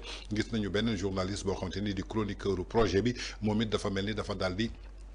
gis ni que daal que lii nga xamante daal mooy Pastef perte nañ daal bataille d'opinion bi perte nañu bataille de communication bi perte nañu réseaux sociaux yi ndaxte kii nga xamante ni mooy Pape Malick Ndour jamono ji saa yu waxee sénégalais yi moom la ñuy gën a déglu que ñi nga xamante ni mooy 4000 cadres yi nekk ci biir Pastef lu ko waral nag moom ci boppam alerté na leen woon waaye tey ji dafa mel ni li mu waxoon démb mi ngi daal di feeñ ñoom la ci seen biir nañu déglu ji réaction am dellu si waat Malick Ndour li muy wax mu ngi def impact. bu baax dafa occupé terrain bi y a 2 semaines laa leen waxoon na leen yéen a ngi sant Pape Malick Ndour di xiiral loo xam ne bu jàppee di ngeen am problème te mi ngi commencé jàpp mayonnaise bee ngi jàpp. kon ñoo ko déggandoo muy ay aveu de taille yoo xamante ni journaliste chroniqueur bi nga xamante ni ci projet parti Pastef la bokk tey ji moo dellu si xamal ni que daal Pape Malick Ndour mi ngi yëngal réew mi Pape Malick Ndour moo téye game bi ndaxte bu yàgg la leen waxoon ni que Pape Malick Ndour mii su ngeen ko téyewul tey ji yaakaar naa ni Pape Malick Ndour mii nga xamante ni tey jii lépp loo xamante ni état bi wax na ko ak état nu mu toll sénégalais yi duñ ci bàyyi xel mais sénégalais yi kan la ñuy xaar mu wax pour que ñu xam ne que dëgg fu mu féetee Pape Malick Ndour la ñuy xam tey jii nag Pape Malick Ndour li muy def mi ngi am impact bu baax a baax jëmale ko daal ci parti bi di Pastef en tout cas mooy li may wax souvent rek yéen ci seen bopp yéen a toogoon démb di défendre li nga xamante ni mooy projet Pastef di saaga Pape Malick Ndour tey nag dem ngeen ba ràññee ni que Pape Malick Ndour li muy wax mi ngi def impact mi ngi def effet ndaxte wax yu muy wax yu leer la wax yu clair la wax yu limpide la àndul ak manipulation àndul ak mensonge àndul ak dara yu populisme kon askan bi moo tax muy wax kon donc yéen ci seen bopp yéen a war a xoolaat ci seen bopp seen ay plateau ba su ngeen toogee ngeen jël askan bi privilégié ko jël parti bi teg ko ci seen ginnaaw xam ne askan bi moo tax ngeen doon journaliste donc je crois que li nga xamante ni mooy aveu de taille waa journaliste projet bi di ko wax jëmale ko ci Pape Malick Ndour tey sénégalais yëpp moom la ñu constaté. Toujours dans votre actu du jour de ce 26 juin 2025 sur VIP People TV suñ fa jógee dañuy dem seeti ji Guy Marius Sagna ci plateau Seneweb ginnaaw nag bu mu defee ay révélation yu doy waar ginnaaw nag régime bu bees bi ñu ñëwee dañu ne rationalisation jëmale ko daal ci les dépenses de l'État que sénégalais bu nekk na takk biiram pour que ñu mën a liggéey Sénégal est-ce que ñoom takk nañu seen biir wala takkuñu seen biir ba tey ay révélation la ci biir assemblée nationale nañ déglu ñu Guy Marius Sagna dellu si waat. itam bi ñu jël pour jënd sukkaru koor bi xam nga lan la assemblée nationale comme assemblée nationale yi nekk ci àddina yépp dafay jàppale groupe parlementaire yi mooy appui yi nga gis ma wax groupe parlementaire bu nekk day jot ñun groupe parlementaire Yewwi Askan Wi jamono groupe parlement mais jamono 14e législature 2 millions lañ doon jot weer bu nekk ñun groupe parlementaire Yewwi Askan Wi ñun groupe parlementaire Pastef weer bu nekk 10 millions la ñuy jot. kon yaakaar naa ni ñoo ko déggandoo mu doon yeneen révélation yoo xamante ni Guy Marius Sagna indi na ko ginnaaw sukkaru koor gi bi mu juree polémique billet Makka yi jur polémique avance tabaski yi jur polémique tey jii mu doon xeex ñoom ci seen biir indiwaat na yeneen révélation yu doy waar ginnaaw nag Macky Sall la ñu ne woon mooy passage pasare alalu askan bi Macky Sall moo doon passage pasare alalu Sénégal di ko jox ñi nga xamante ni mooy ay ñooñam moom Guy Marius Sagna nee na bi mu nekkee député Yewwi Askan bi Macky Sall yoroon majorité lii nga xamante ni mooy assemblée nationale yëpp dafa am benn koppar bu ñuy jël ci budget bi daal di koy jàppale lii di groupe parlementaire yi jamonoy Macky Sall nag weer bu nekk dinañu woon yëkkati 2 millions daal di koy jox groupe parlementaire 2 millions muy ñaari millions Pastef bu mu ñëwee dañuy romb 2 millions romb 4 millions romb 6 millions romb 8 millions 10 millions la ñuy jox groupe parlementaire weer bu nekk du samay kàddu Guy Marius Sagna la nee na 10 millions la assemblée nationale di yëkkati di jox groupe parlementaire yi may laaj yéen sénégalais yi ki doon joxe 2 millions par weer ak kiy joxe 10 millions kan moo ci gën a rationaliser ay dépenses kon donc je crois que question bi ñuy laaj Cheikh Bara Ndiaye démb bi muy wax ci rationalisation ci wàllu oto yi tey jii lan lay tontu ci li nga xamante ni maanaam mooy li ñuy dimbale groupe parlementaire yi de 2 millions ba 10 millions est-ce que tey 8 millions yooyu amul école yu mu mënoon tabax est-ce que 8 millions yooyu amul ay salle de cablage yu nga xamante ni mënoon na ko tabax ba ñu jógee ci abri provisoire est-ce que 8 millions yooyu mënuñu ko woon équiper ay matériel jëlee ko ci ay dispensaires wala ay hôpitaux ba nga xamante ni tey jii ku bëgg a wasin du yëkki saret je crois que à vous de juger les Sénégalais ndax ñi dañuy rationaliser wala rationaliser wu. Toujours dans votre actu du jour de ce 26 juin 2025 sur VIP People TV suñ fa jógee dañuy dem ci affaire 8 milliards suñu ko waxee nag suñu xel day dem ci am Mohamed Dieng patron Win 1xBet bi jàkkaarloo woon kii di Lat Diop jëmale ko daal ci wàllu corruption mu doon daal benn nouvelle demande de liberté provisoire boo xamante daal ay avocat Lat Diop jógalaat nañ ko jëmale ko daal ci li nga xamante ni mooy rejet bu cour suprême daal di révoqué ay avocat Lat Diop jamono ji daal introduire nañu démb ci àllarba bi benn nouvelle demande de liberté provisoire jëmale ko daal ci seen client bi di Lat Diop ginnaaw nag bi ñu ko xamalee par suñu source jëmale ko daal ci ancien ministre des sports bi nga xamante ni di directeur général bu LONASE ci sous mandat de dépôt depuis septembre 2024 ñu koy toppee détournement de deniers publics blanchiment de capitaux extorsion de fonds portant sur 8 milliards de francs CFA ginnaaw loolu nag après plusieurs tentatives yoo xamante daal yu infructueuse lii di chambre d'accusation bu pôle judiciaire moom ci boppam dafa accordé woon li nga xamante ni mooy liberté provisoire jëmale ko daal ci port de bracelet électronique mais ginnaaw nag li nga xamante ni mooy suite de pourvoi jëmale ko daal ci parquet général lii di chambre pénal bu cour suprême dafa infirmer arrêt bi jamono ji nag li nga xamante daal mooy Lat Diop bi nga xamante ne dafa nekk en détention récemment moom mi nga xamante ni extraire nañ ko ci kaso bi daal di koy entendre jëmale ko daal ci affaire bi nga xamante ni benn affaire immobilier la ñii di ay avocats am dugalaat nañ daal li nga xamante ne mooy demande de liberté provisoire pour seen client. Merci beaucoup, c'était tout pour votre actu du jour. Quant à moi, je vous retrouve prochainement. Dibiterie Uba, pour la première fois, dibiterie professionnalisée.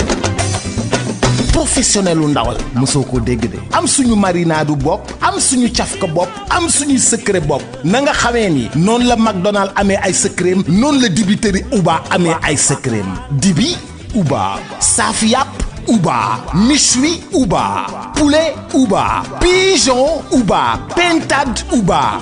bool Uba kaay ma wax la fa dibi safe mooy 77 629 00 00 fa saaf yàpp neexee mooy 77 633 57 57 fa méchoui neexee mooy dibiteri Uba fa poulet neexee mooy dibiteri Uba te nag kaay ma wax la dibiteri Uba commandeel ñu livrer la fa nga ne bu la neexee tamit nga toog sa kër Korité defal say commande Tabaski defal say commande boo amee xew defal say commande booy dalal ay nit defal say commande nga xam ne dibiteri Uba dalay defaral méchoui bu toog doo defar dara dibiteri Uba livré la cay Uba moo jaaxal réew